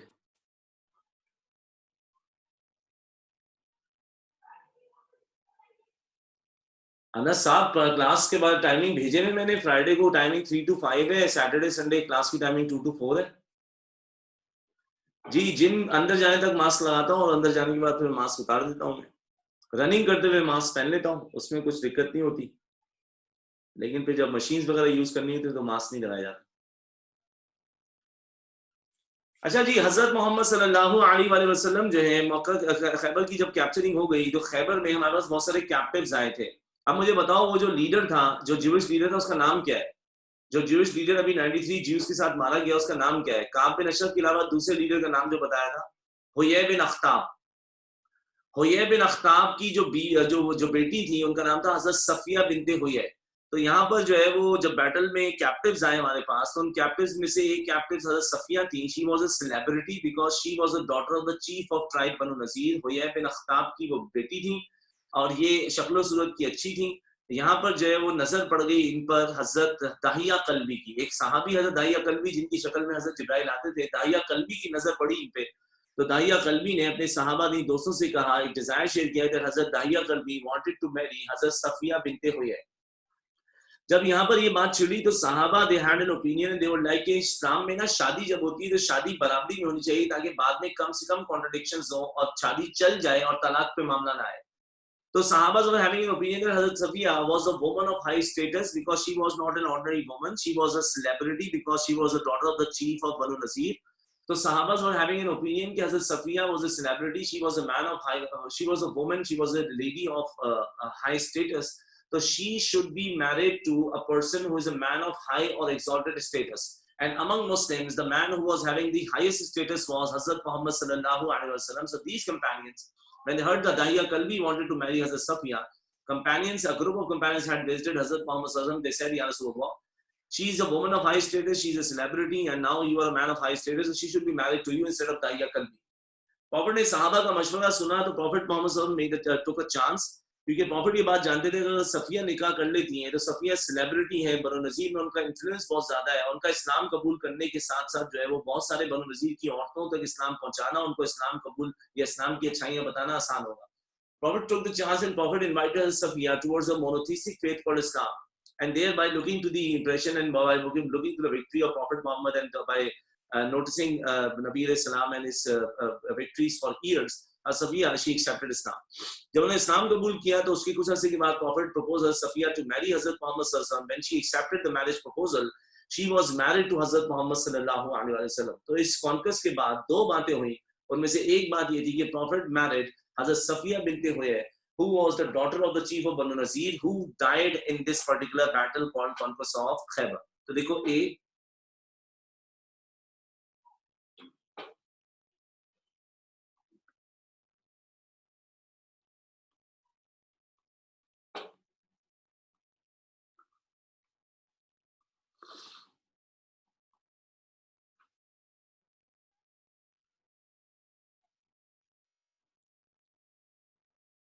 Prophet married Hazrat Safiya bint Huyay. B जो है वो थोड़ी सी कॉम्प्लिकेटेड स्टोरी है. एक औरत थी, उसका नाम था Zainab bint Haris, and Zainab bint Haris was a Jewish woman, and there she came to know that Prophet Muhammad was fond of roasted meat of a goat or a sheep. तो छोटे का जो गोश्त है उसका रोस्टेड जो है वो गोश्त प्रॉफिट को बहुत पसंद है. तो Zainab bint Haris, because she was envious of Prophet, she hated Prophet, she did something really bad. And Zainab bint Haris, she prepared roasted meat for Prophet Muhammad sallallahu alaihi wasallam and some other companions, and she stuffed that meat with so much poison. So it was not only a meat, it was a poisonous meat जिसको खा के जान जा सकती है. तो Zainab bint Haris, she presented the meat to Hazrat Muhammad sallallahu alaihi wasallam. Profit की आदत थी कि ज़ाहिर प्रॉफिट शेयर करके खाना खाते थे. हजरत मोहम्मद के पास सहाबा जो मौजूद थे उनमें से एक सहाबी का नाम था बिशर अल बर्रा. सो प्रॉफिट पीस जो ने वो गोश्त खाना था, प्रॉफिट ने तनावुल करना शुरू किया. बिशर अल बर्रा बहुत ज्यादा गोश्त खा गए, और जब उन्होंने ज्यादा गोश्त खाया तो बॉडी में इतना जहर जा चुका था कि बिशर अल बर्रा ही died because of that poisonous meat. Now when it was the turn of Hazrat Muhammad sallallahu alaihi wasallam, Prophet Muhammad sallallahu alaihi wasallam ने जब वो मीट खाने की कोशिश की तो when Prophet ate that meat, it was not of Muhammad peace on his liking. Prophet को उसका टेस्ट समझ में नहीं आया, और कहीं ये भी आता है कि जिब्राइल ने आपको इत्तला दी कि आप ये गोश्त थूक दें. तो Prophet he did not like the taste of the meat, and Prophet ने थोड़ा सा वो गोश्त खा लिया, लेकिन he spat the remaining meat out. By that time Hazrat बिशर की तबीयत खराब हो गई, अंदाजा हो गया कि इस मीट में जहर है.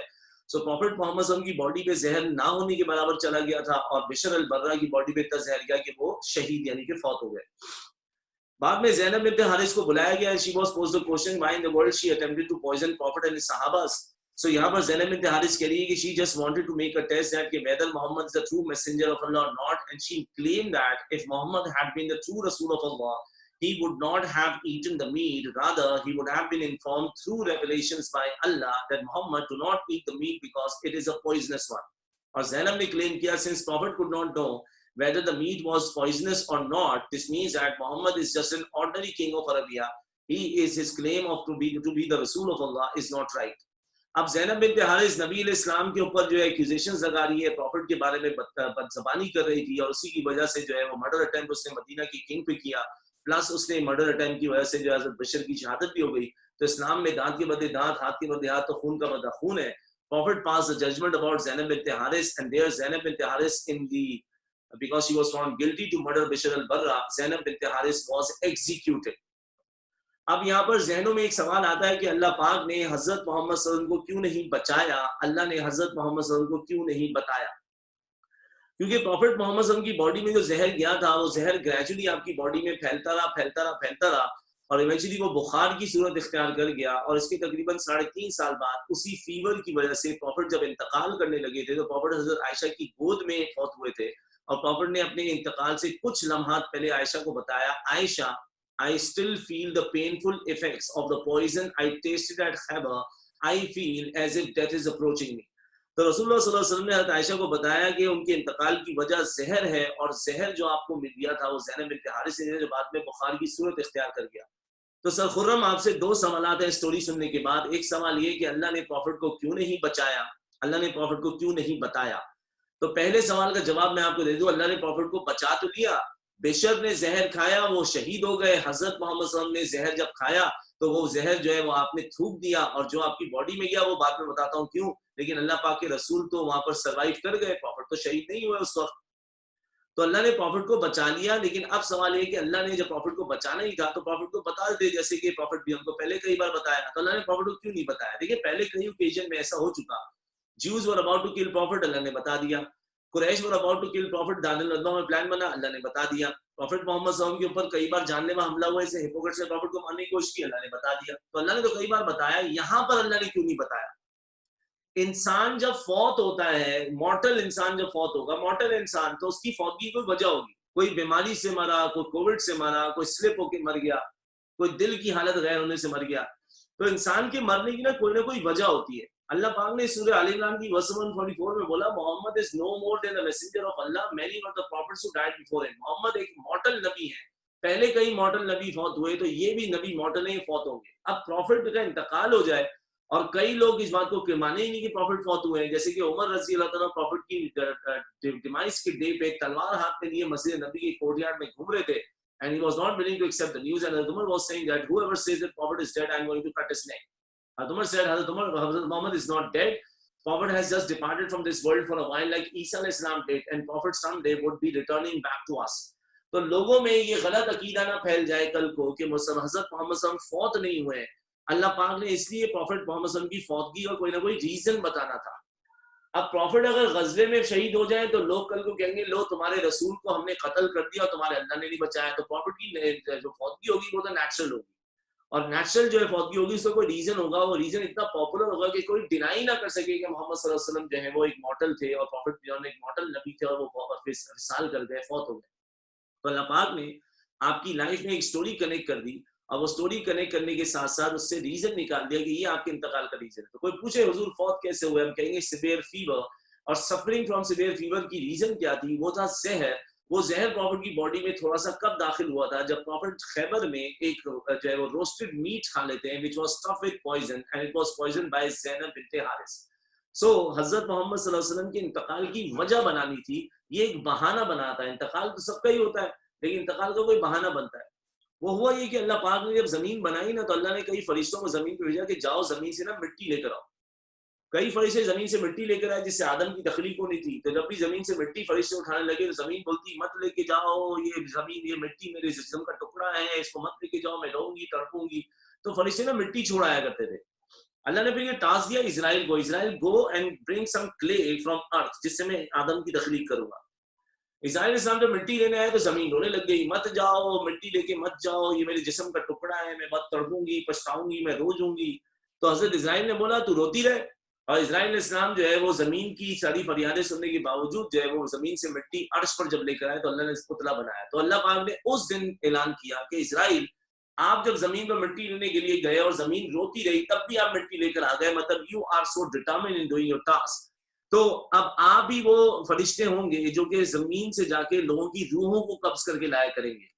तो हजरत इजराइल ने अल्लाह से कहा कि अल्लाह पाक, अगर ऐसा हुआ और मैं लोगों की जो रूहें कब्ज करके लाऊंगा, तो जमीन पर लोग मेरे बारे में अजीब व गरीब बातें करेंगे और मुझे अच्छे अलकाब से नहीं पुकारेंगे, अगर मैं उनके अजीजों की जान निकाल के आऊंगा, रूह निकाल के आऊंगा।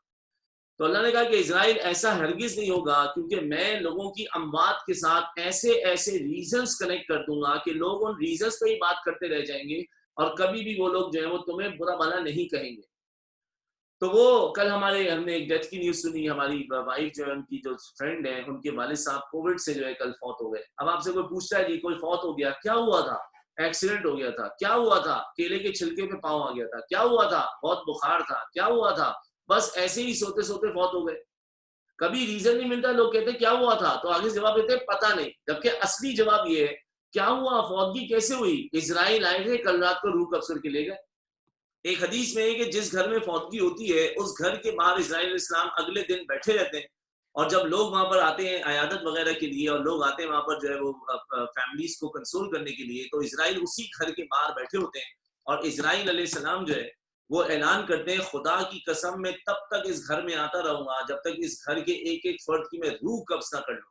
लेकिन कोई ये नहीं कहता इंतकाल वाले दिन की तरह इजराइल आए थे, हमारे जो है वो प्यारे अजीज की जो है रूह कब्ज करके ले गए। तो पॉइंट ओवर इट इज कि अल्लाह पाक ने किसी के इंतकाल का कोई ना कोई रीजन बनाना होता है, ताकि फिर ये बात अनडिनाइबल हो जाए कि वो शख्स फौत हुआ है। तो प्रॉफिट के इंतकाल का रीजन एक बनाना था।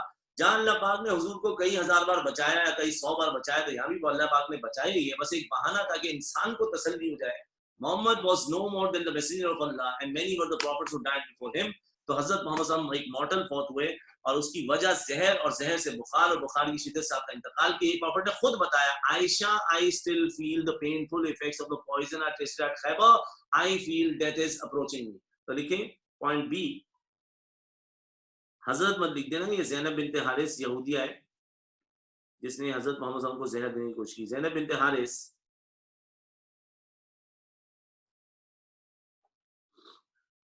attempted to poison prophet.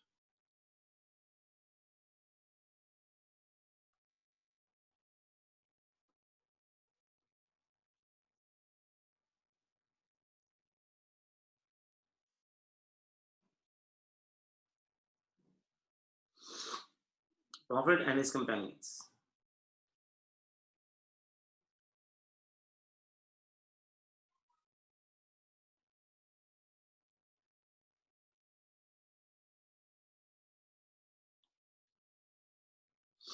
Let us start.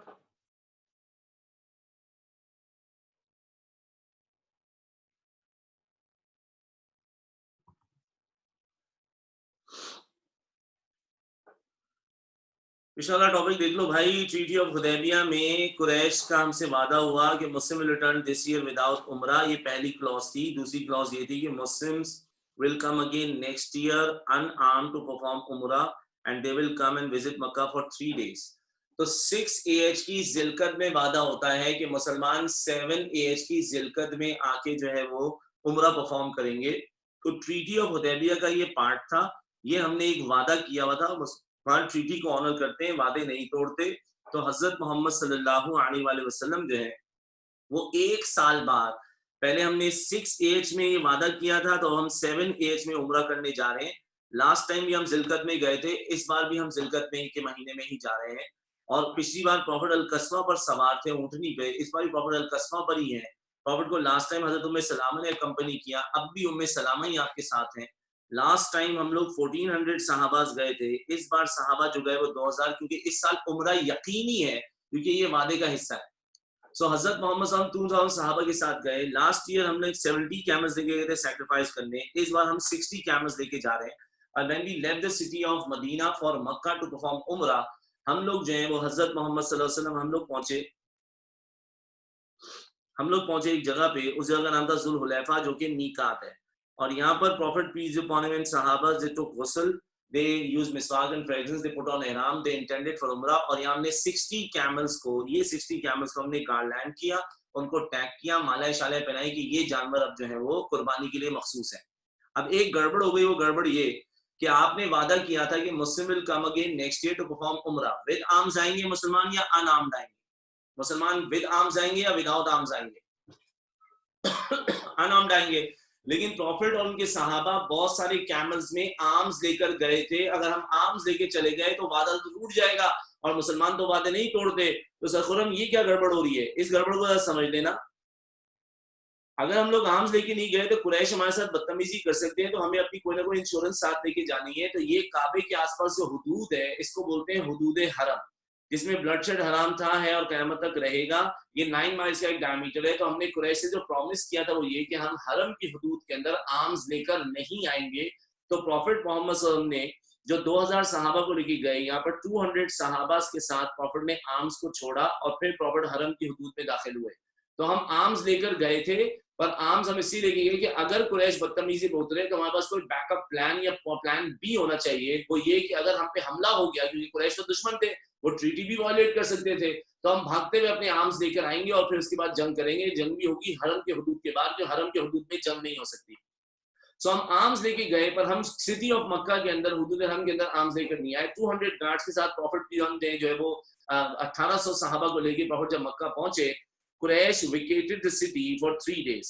Quraish ने हमारे लिए 3 दिन के लिए जगह खाली कर दी एंड देयर मुस्लिम्स परफॉर्म उमरा पीसफुली। हमने यहाँ पीसफुली उमरा परफॉर्म कर लिया। तो उसके बाद प्रॉफिट मोहम्मद सल्लल्लाहु अलैहि वसल्लम ने अंदर से 200 सहाबा को बाहर भेजा और बाहर के 200 सहाबा को अंदर बुला लिया। Could you please tell me क्यों? ये बाहर जो 200 गार्ड से प्रॉफिट ने इनको अंदर क्यों बुला लिया?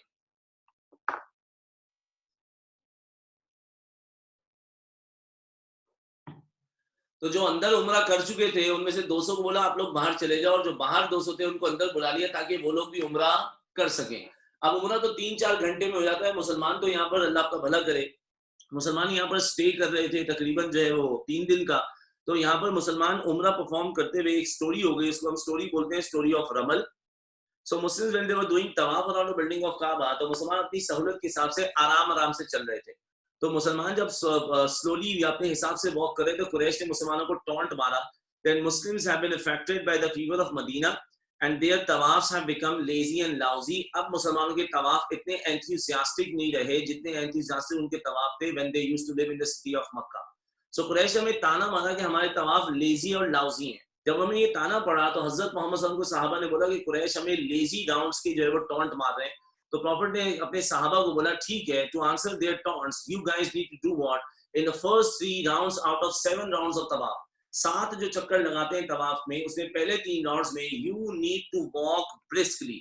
अब तुम लोग पहले 3 राउंड में तेज से चलोगे ताकि हम फुर्तीले नजर आए। और वॉकिंग ब्रिस्कली का तरीका ये था, प्रॉफिट ने ऑर्डर दिया कि अब तुम रमल करना पहले 3 राउंड्स में। रमल क्या है? To broaden your chest, to broaden your shoulder, and then raising your heels on your toes to walk briskly। तो तेज से चलना अपने टोस पे हील्स को ऊपर करके, जैसे फुटबॉलर जॉगिंग कर रहा होता है तो उसका जो पोस्चर होता है वो उसमें जॉगिंग में अपनी बॉडी को समेटता है वार्म अप के लिए। लेकिन हम ऐसे करके अपना सीना चौड़ा और कंधे चौड़े करके तेज से जब चलेंगे पहले 3 राउंड्स में, तो मुसलमान फुर्तीले, एंथुसियास्टिक और स्ट्रॉन्ग नजर आएंगे। और ये लेजी राउंड्स नहीं होंगे बल्कि ये एनर्जेटिक और एंथुसियास्टिक राउंड्स होंगे। सो प्रॉफिट ने अपने सहाबा को रमल का हुक्म दिया। तो ये स्टोरी ऑफ रमल उन 3 दिनों में हुई, जो कि रमल अब तवाफ का एक रेगुलर पार्ट है। रमल यानी ब्रिस्क वॉकिंग 3 राउंड्स में औरतें नहीं मर्द करते हैं, क्योंकि खवातीन का पब्लिक प्लेस पर जॉगिंग करना इमोडेस्ट है। और दूसरा, ये तवाफ की बात हो रही है, ग्रीन लाइट की बात नहीं हो रही। तवाफ काबे के आसपास तवाफ होता है, ग्रीन लाइट पे सही होती है, जहां पर आप सफा मरवा की बात कर रही हैं। सो प्रॉफिट में जब हुक्म दिया रमल का, तो रमल औरतें नहीं मर्द करते हैं। और अगर आजकल मर्द रमल नहीं करना चाहे तो इजाजत इसलिए है क्योंकि रमल में जो है वो आगे स्पेस और पीछे स्पेस होता है दौड़ने का। तो आजकल क्राउड बहुत ज्यादा होता है, तो क्राउड की वजह से या फैमिली को कंपनी करने की वजह से या किसी और रीजन की वजह से अगर आप रमल को स्किप करके 3 राउंड्स, पहले 3 राउंड्स में भी वॉक कर लेंगे तो ओके है, क्योंकि मसनून तरीका है। इसको करने या ना करने से तवाफ पे कोई फर्क नहीं पड़ता, बल्कि सवाब पर थोड़ा ज्यादा मिलता है। तो रमल औरतें नहीं मर्द करते हैं, और मर्द रमल तब करते हैं जब उनको मौका, निस्बत और उनको सेहत जाते हैं रमल करने की। 3 दिन के बाद कुरैश ने अली को के थ्रू प्रॉफिट के पास मैसेज भेजा कि या रसूलुल्लाह, हमने आपको 3 दिन का एक्सेस दिया था, 3 दिन कंप्लीट हो चुके हैं, अब आप और आपके सहाबा चले जाएं। तो प्रॉफिट मेड अ प्रॉमिस कि हम 3 दिन के लिए आएंगे, as promise in the treaty of Hudaybiyyah. After 3 days हजरत Muhammad headed his companions back to from the city of Makkah to the city of Medina. और यूं उम्रे का मामला खत्म हुआ। तो ये 6 में जो ट्रीटी साइन हुई थी, उस ट्रीटी के जो रिस्पांस में हमारे पास जो है वो ये मामला आया। देखो P3,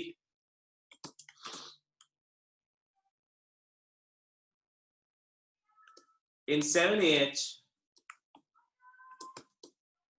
as promised in POH,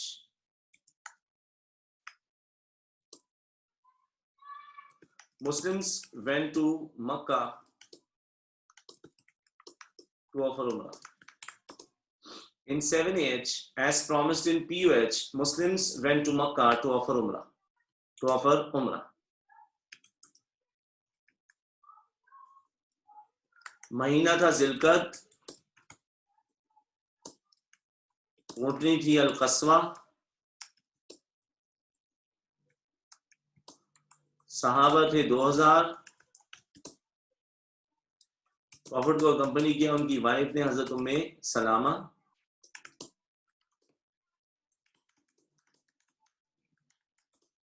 हम अपने साथ लिखे गए 60 camels to sacrifice, 60 camels to sacrifice।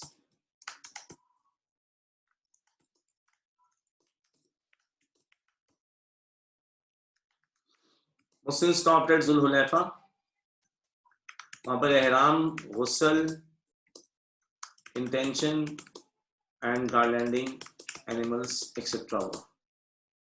Muslim stopped at जुल हुलैफा, जहां पर एहराम, गुस्ल, इंटेंशन एंड गार्लैंडिंग एनिमल्स का काम किया हमने।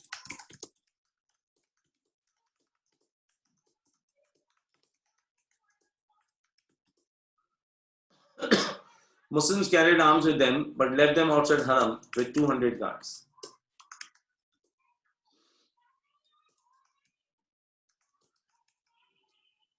The Quraysh vacated the city for 3 days. The Quraysh vacated the city for 3 days. Muslims offered Umrah peacefully. Switching off 200 pilgrims and guards, ताकि वो guards भी जो है वो उम्रा कर सकें।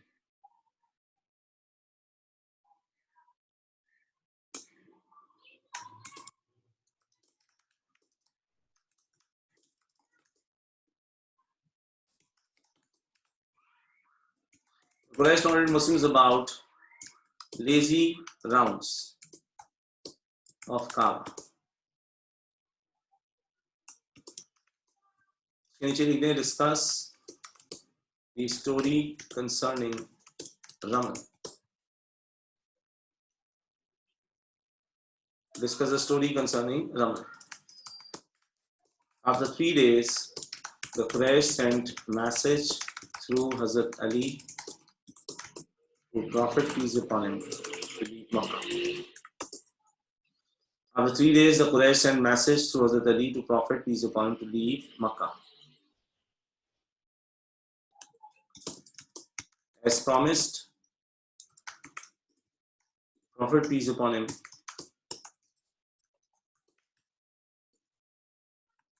guided his companions to Medina after 3 days.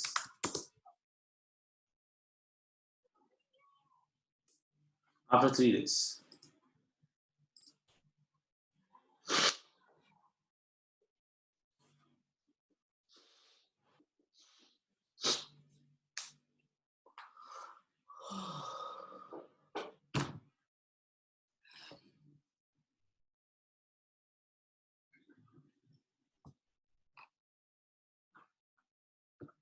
वही लिखना है ना जहां पर आपका खत्म हुआ है वो काम। ये मैंने गलती से एंड में लिख दिया, आपके पास स्पेस ऊपर मौजूद होगी। पेज 26 पर ही लिखना था ये सब कुछ। अगर पेज 26 पे स्पेस खत्म हो जाए तो फिर आप जो है वो एक्स्ट्रा शीट्स यूज कर सकते हैं बैक साइड पे।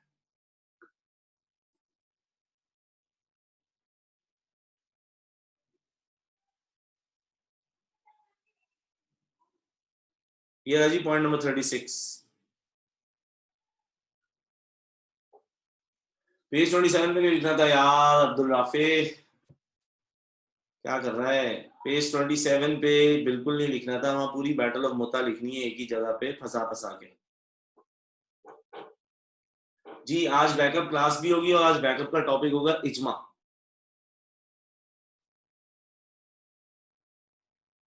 सर मैंने ये जरूर कहा था कि एहराम की हालत में जानवर मार नहीं सकते, पर ये मैंने कभी नहीं कहा था कि एहराम की हालत में जानवर कुर्बान नहीं कर सकते। ये आपने कहा है, मेरे ऊपर इल्जाम मत लगाएं, क्योंकि मैं हज खुद भी करके आया हूं और मैंने एहराम की हालत में ही जानवर कुर्बान भी करवाया है। जब तक इंसान जानवर कुर्बान नहीं करता हज में, तब तक वो एहराम रिमूव भी नहीं कर सकता। तो आप मेरी बात को मिसकोट ना करें।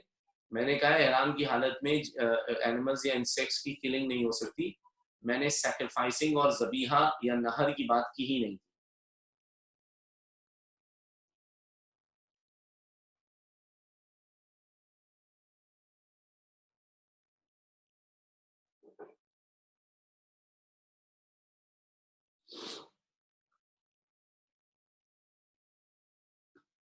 सवाल जरूर पूछें, इल्जाम तो नहीं लगाएं झूठा।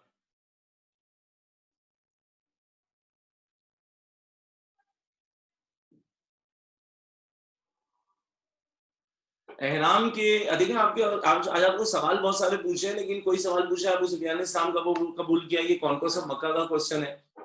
कोई पूछा है एहराम में अगर ये हो गया तो क्या होगा, तो ये हज के सवाल है ना। हज का टॉपिक अब पेपर 2 जो स्टार्ट करो तुम लोग ट्यूसडे से मेरे साथ, तो आर्टिकल्स के बाद पिलर्स पढ़ोगे तो पिलर्स में उम्रा और हज का पूरा मेथड आएगा।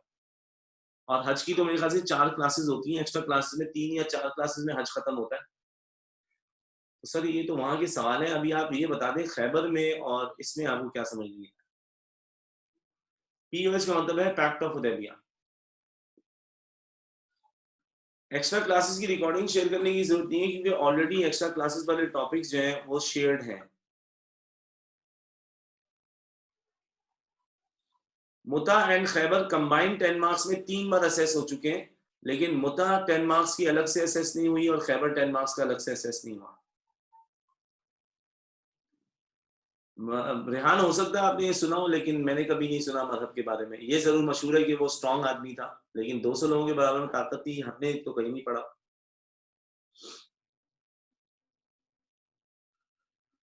कुरैश ने इसलिए साथ नहीं दिया, कुरैश ने मुसलमानों के साथ तलहा नबी, कुरैश ने मुझसे ट्रीटी साइन की भी थी, कुरैश मुसलमानों के अगेंस्ट आ नहीं सकते थे और हायरिंग ट्राइब्स शायद आते उनकी मदद के लिए, पर इससे पहले कि हायरिंग ट्राइब्स जूस की सपोर्ट में आते तब तक हमने खैबर कैप्चर कर लिया था।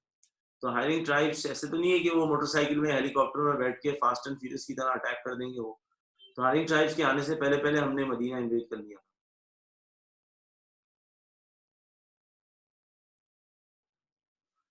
आर्टिकल्स ऑफ फेथ की क्लासेस स्टार्ट हो रही हैं, जब आर्टिकल्स खत्म हो जाएंगे तो पिलर्स ऑफ इस्लाम पढ़ाऊंगा। आर्टिकल्स ऑफ फेथ की क्लासेस हुआ करेंगी ट्यूसडे एंड थर्सडे, टाइम होगा 4:30 to 7। आर्टिकल्स ऑफ फेथ की क्लासेस ट्यूसडेज और थर्सडेज को होंगी, टाइम होगा 4:30 to 7। पॉट्स का मतलब बर्तन होता है सर, वेसल्स भी कहते हैं, पॉट्स भी कहते हैं।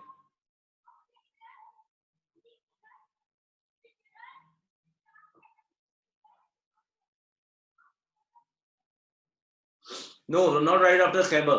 जैसे कि मैंने आपको बताया रुमैसा शहजाद के बैटल ऑफ खैबर जो थी वो 7 आफ्टर हिजरी के इनिशियल मंथ्स में थी, और जो उम्रा है वो second last month of 7 after Hijri है। तो स्टार्ट ऑफ द 7 एज में खैबर है, एंड ऑफ द 7 एज में जो है वो उम्रा है। तो फौरन after the conquest of Khyber फौरन हम उम्रा करने नहीं गए थे। Profit peace upon him death was natural, और उस नेचुरल डेथ का जो कॉज था वो फीवर की सफरिंग, और फीवर की सफरिंग का कॉज जो था वो जहर था। Ramal is the story of walking briskly, yes. Catapults का मतलब लकड़ी की गाड़ी जिसमें इलास्टिसिटी वाला बैंड होता है, जिसके थ्रू जो है वो बड़े बड़े बोल्डर्स जो है वो एनिमी यानी फोर्ट्स, दूसरे अपोनेंट आर्मी के फोर्ट्स की दीवार को तोड़ने में मदद देती है। आप गूगल कर लें कैटapults, आपके सामने बहुत सारी वो कैटapults की इमेजेस भी आ जाएंगी। स्टोरी ऑफ रमल ये थी कि जब मुसलमानों को 3 राउंड्स में मुसलमानों को राउंड्स करते हुए लेजी राउंड्स की जो है टॉन्ट मारा कुरैश ने, तो प्रॉफिट बोला पहले 3 राउंड्स तेज लगाओ। तो to walk briskly in the first 3 rounds during tawaf is called ramal. तो हुजूर ने रमल का हुक्म दिया, रमल पहले 3 राउंड्स में तेज तेज भागने को बोलते हैं।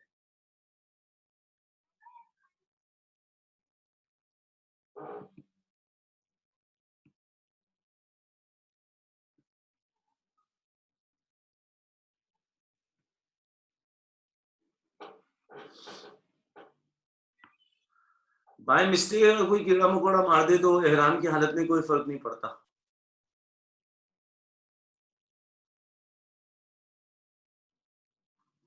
लाइव में बता देता हूँ, अभी फॉन्ट्स रुक जाए जरा।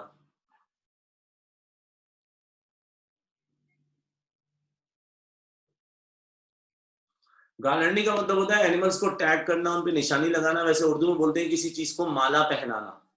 तो जानवर को जो हार शार पहनाते हैं इसलिए कि ये जानवर कुर्बानी के लिए मखसूस हो गया है, तो ये प्रोसीजर जो होता है हार शार पहनाना, ये गार्लैंडिंग कहलाता है। जानवरों को सजाना, उनको माला पहनाना या उन पे निशानी लगाना कि जी ये जानवर अब कुर्बानी के लिए मखसूस है, इसको गार्लैंडिंग बोलते हैं। बाई मिस्टेक अगर जैसे एहराम की हालत में मुंह पे कपड़ा अगर रख दे तो भी दम आ जाता है, पेनल्टी चार्ज होती है। एहराम की हालत में मोमिन मर्द हो या मोमिन औरत, भले वो चेहरे का निकाब ही क्यों ना करती हो, चेहरे पे आप जो है वो कपड़ा नहीं रख सकते, लेकिन बाय मिस्टेक रात को सोते हुए किसी ने चेहरे पे कपड़ा रख दिया, उसको होश ही नहीं था, तो दम नहीं आता। तो अब वो जानवर को मारना हो, कीड़े मकोड़े को मारना हो, या खुशबू का लगा लेना हो, खुशबू लगाने में तो फिर भी दम आएगा अगर भूले से हो जाए, लेकिन बाय मिस्टेक कपड़ा रखने से जो है वो, अल्लाह को भला करे, दम नहीं आएगा। बाय मिस्टेक तो बाय मिस्टेक है ना, फिर भूल जाने से।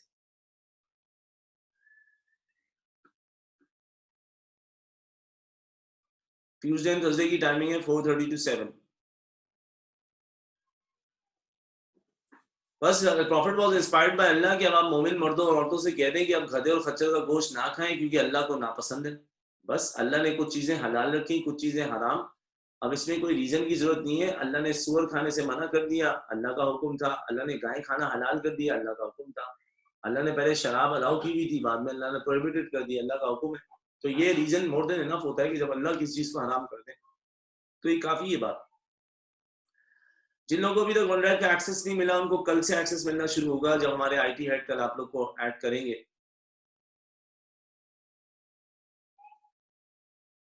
क्लास खत्म हो गई है, अब हम ट्यूसडे को मिलेंगे पेपर 2 की क्लास के लिए। आज हमारे पास बैटल ऑफ मोता के लिए इनफ मिनट्स नहीं है, तो आधा पौना पढ़ाना बेकार हो जाएगा।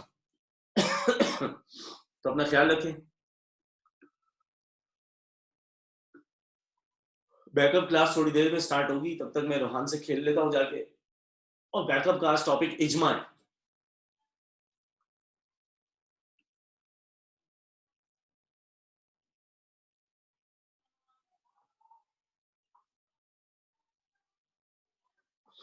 ये रहा जी पेज नंबर 26। बैकअप जो है वो 4 till 6 है। बैकअप का टाइमिंग आज 4 till 6 है।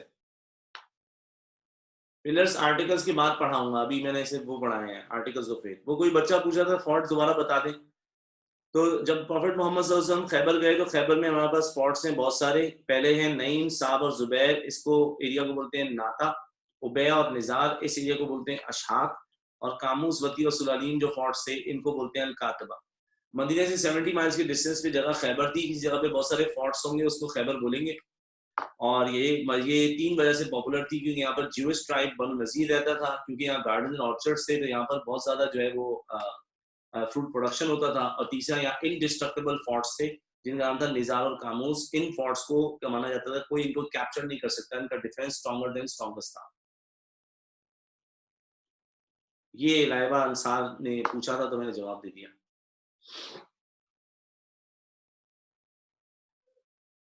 आर्टिकल्स में गुलशन ए बी ने तौहीद पढ़ लिया है और नॉर्थ के ए बी ने भी तौहीद पढ़ लिया है। तो अगर गुलशन और नॉर्थ के स्टूडेंट्स अगर आर्टिकल्स की क्लास ना लें तो खैर है। कल मैं रोहान को लाया तो था, कल इतनी देर रोहान बैकअप क्लास में बैठा तो था, मेरी गोद में बैठा हुआ था, हम पढ़ भी रहे थे, रोहान भी था। तो किसी दिन आ जाएगा वो, उसको पता चल जाता है मैं ऊपर हूँ तो मुझे छोड़ता नहीं है, वो कहता है मेरे साथ नीचे बैठो अब खेलो। तो किसी दिन क्लास के बीच में आ गया तो मैं आपको मिला दूंगा। है तो शरारती, अभी उसको खबर हो जाए मैं ऊपर मौजूद हूँ तो वो बाहर आके खड़ा होगा, दरवाजा बजाने लग जाएगा, तो मिला दूंगा मैं आपको।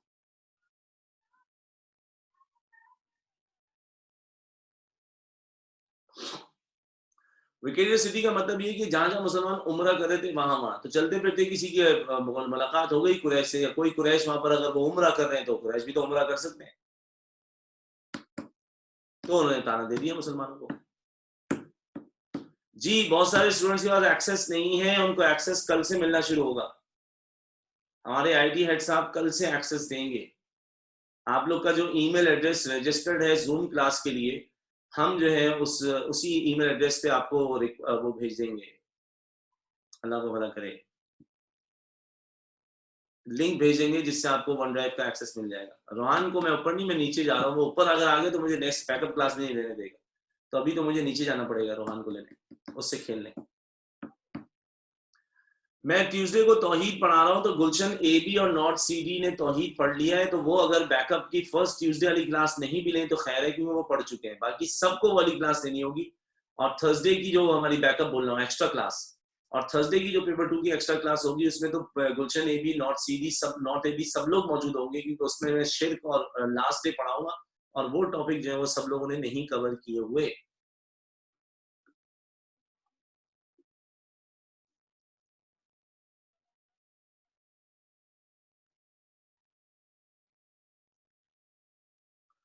क्योंकि अब्दुल्ला की हिपोक्रेसी ऑलमोस्ट एक्सपोज हो चुकी थी। तो अब्दुल्ला बिन उबे इससे पहले के पैगाम भेज था, जितनी देर में अब्दुल्ला का पैगाम जाता उससे पहले तो नबी अलैहिस्सलाम पहुंच गए। तो अब्दुल्ला से अब हम होशियार हो चुके थे। तो अब्दुल्ला ने अगर खबर पहुंचा भी दी होती तो उनको खबर का कुछ फायदा होता नहीं, क्योंकि तब तक तो मुसलमान ऑलरेडी वहां जा चुके थे और उनके लिए मदद, खैबर के लिए मदद या तो हायरिंग ट्राइब्स की आती है या कुरैश की। कुरैश आए नहीं, हायरिंग ट्राइब्स के आने से पहले कैप्चरिंग हो गई।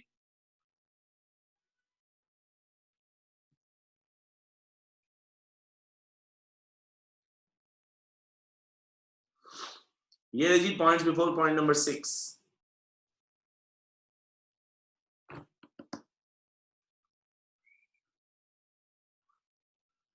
The door Hazrat Ali pulled was the sign of Hazrat Ali's immense strength. Was that a miracle of Hazrat Ali? According to Shias, it was a miracle because Shias believe Hazrat Ali performed miracles. Sunnis believe Hazrat Ali was the man of amazing strength and genius, but Sunnis never believe कि Prophet Muhammad के बाद कोई miracle कर सकता है। So according to Sunni belief, it was the matter of immense power and strength. It wasn't a miracle. Or according to Shias belief, it was a miracle. अब जो points नहीं है बेटा वो पीडीएफ में देख लीजिएगा। मिला देंगे सर, रोहान से भी मिला देंगे। जाने दो यार, 10 मिनट का ब्रेक मिला है, कभी इन पे भी रहम करो। सुबह 12 बजे से पढ़ा रहे हैं यार। मैं जा रहा हूँ भाई, अब हम कल मिलेंगे, ट्यूसडे को मिलेंगे। अपना ख्याल रखें। आईपैड मेरे पास जो है वो 2018 का है और 3 दिसंबर को मेरा आईपैड अमेरिका से यहाँ पहुंच रहा है, जिसमें मैंने बहुत सारे कवर्स भी मंगाए, क्योंकि मैं कवर्स का बड़ा शौकीन हूँ। और मैंने नोमैड के लेदर कवर्स वगैरह भी मंगाए। आईपैड के साथ मैंने उसका कीबोर्ड भी मंगाया है। वो जो आईपैड के साथ नया कीबोर्ड आया है, जिसपे आप जो है वो आईपैड को चिपका दें या उसको उठा लें। 5000 वाला कवर राइनो शील्ड का है। जाके लिखो rhinoshield.io तो तुम्हारे सामने एक पप्पू किस्म की वेबसाइट खुल जाएगी। Rhino shield, RHINOSHIELD, rhino shield unbreakable वो है कवर्स, और मिलिट्री जो है उसमें प्रोटेक्शन है। आप उसको काफी हाइट से भी फेंक दें तो मोबाइल नहीं टूटता, और आईफोन बहुत खूबसूरत लगता है इसमें। तो मैंने 2020 वाला आईपैड मंगवा लिया सर। वो जब आ जाएगा तो उसके शशके मारूंगा मैं, क्योंकि मैं उसके कीबोर्ड का बड़ा एक्साइटमेंट से इंतजार है। 3 दिसंबर को पहुंच रहा है सामान। ठीक है भाई, अब मैं जाऊं। अल्लाह हाफिज़, अपना ख्याल रखें। अस्सलाम वालेकुम व रहमतुल्लाहि व बरकातुहू। ट्यूसडे को मिलेंगे। फी अमान अल्लाह। बैकअप क्लास के लिए मैं लॉगिन कर दूंगा, आप लोग फिर ज्वाइन कर लीजिएगा। मैं लेकिन वो 4 सवा 4 बजे स्टार्ट करूंगा क्लास।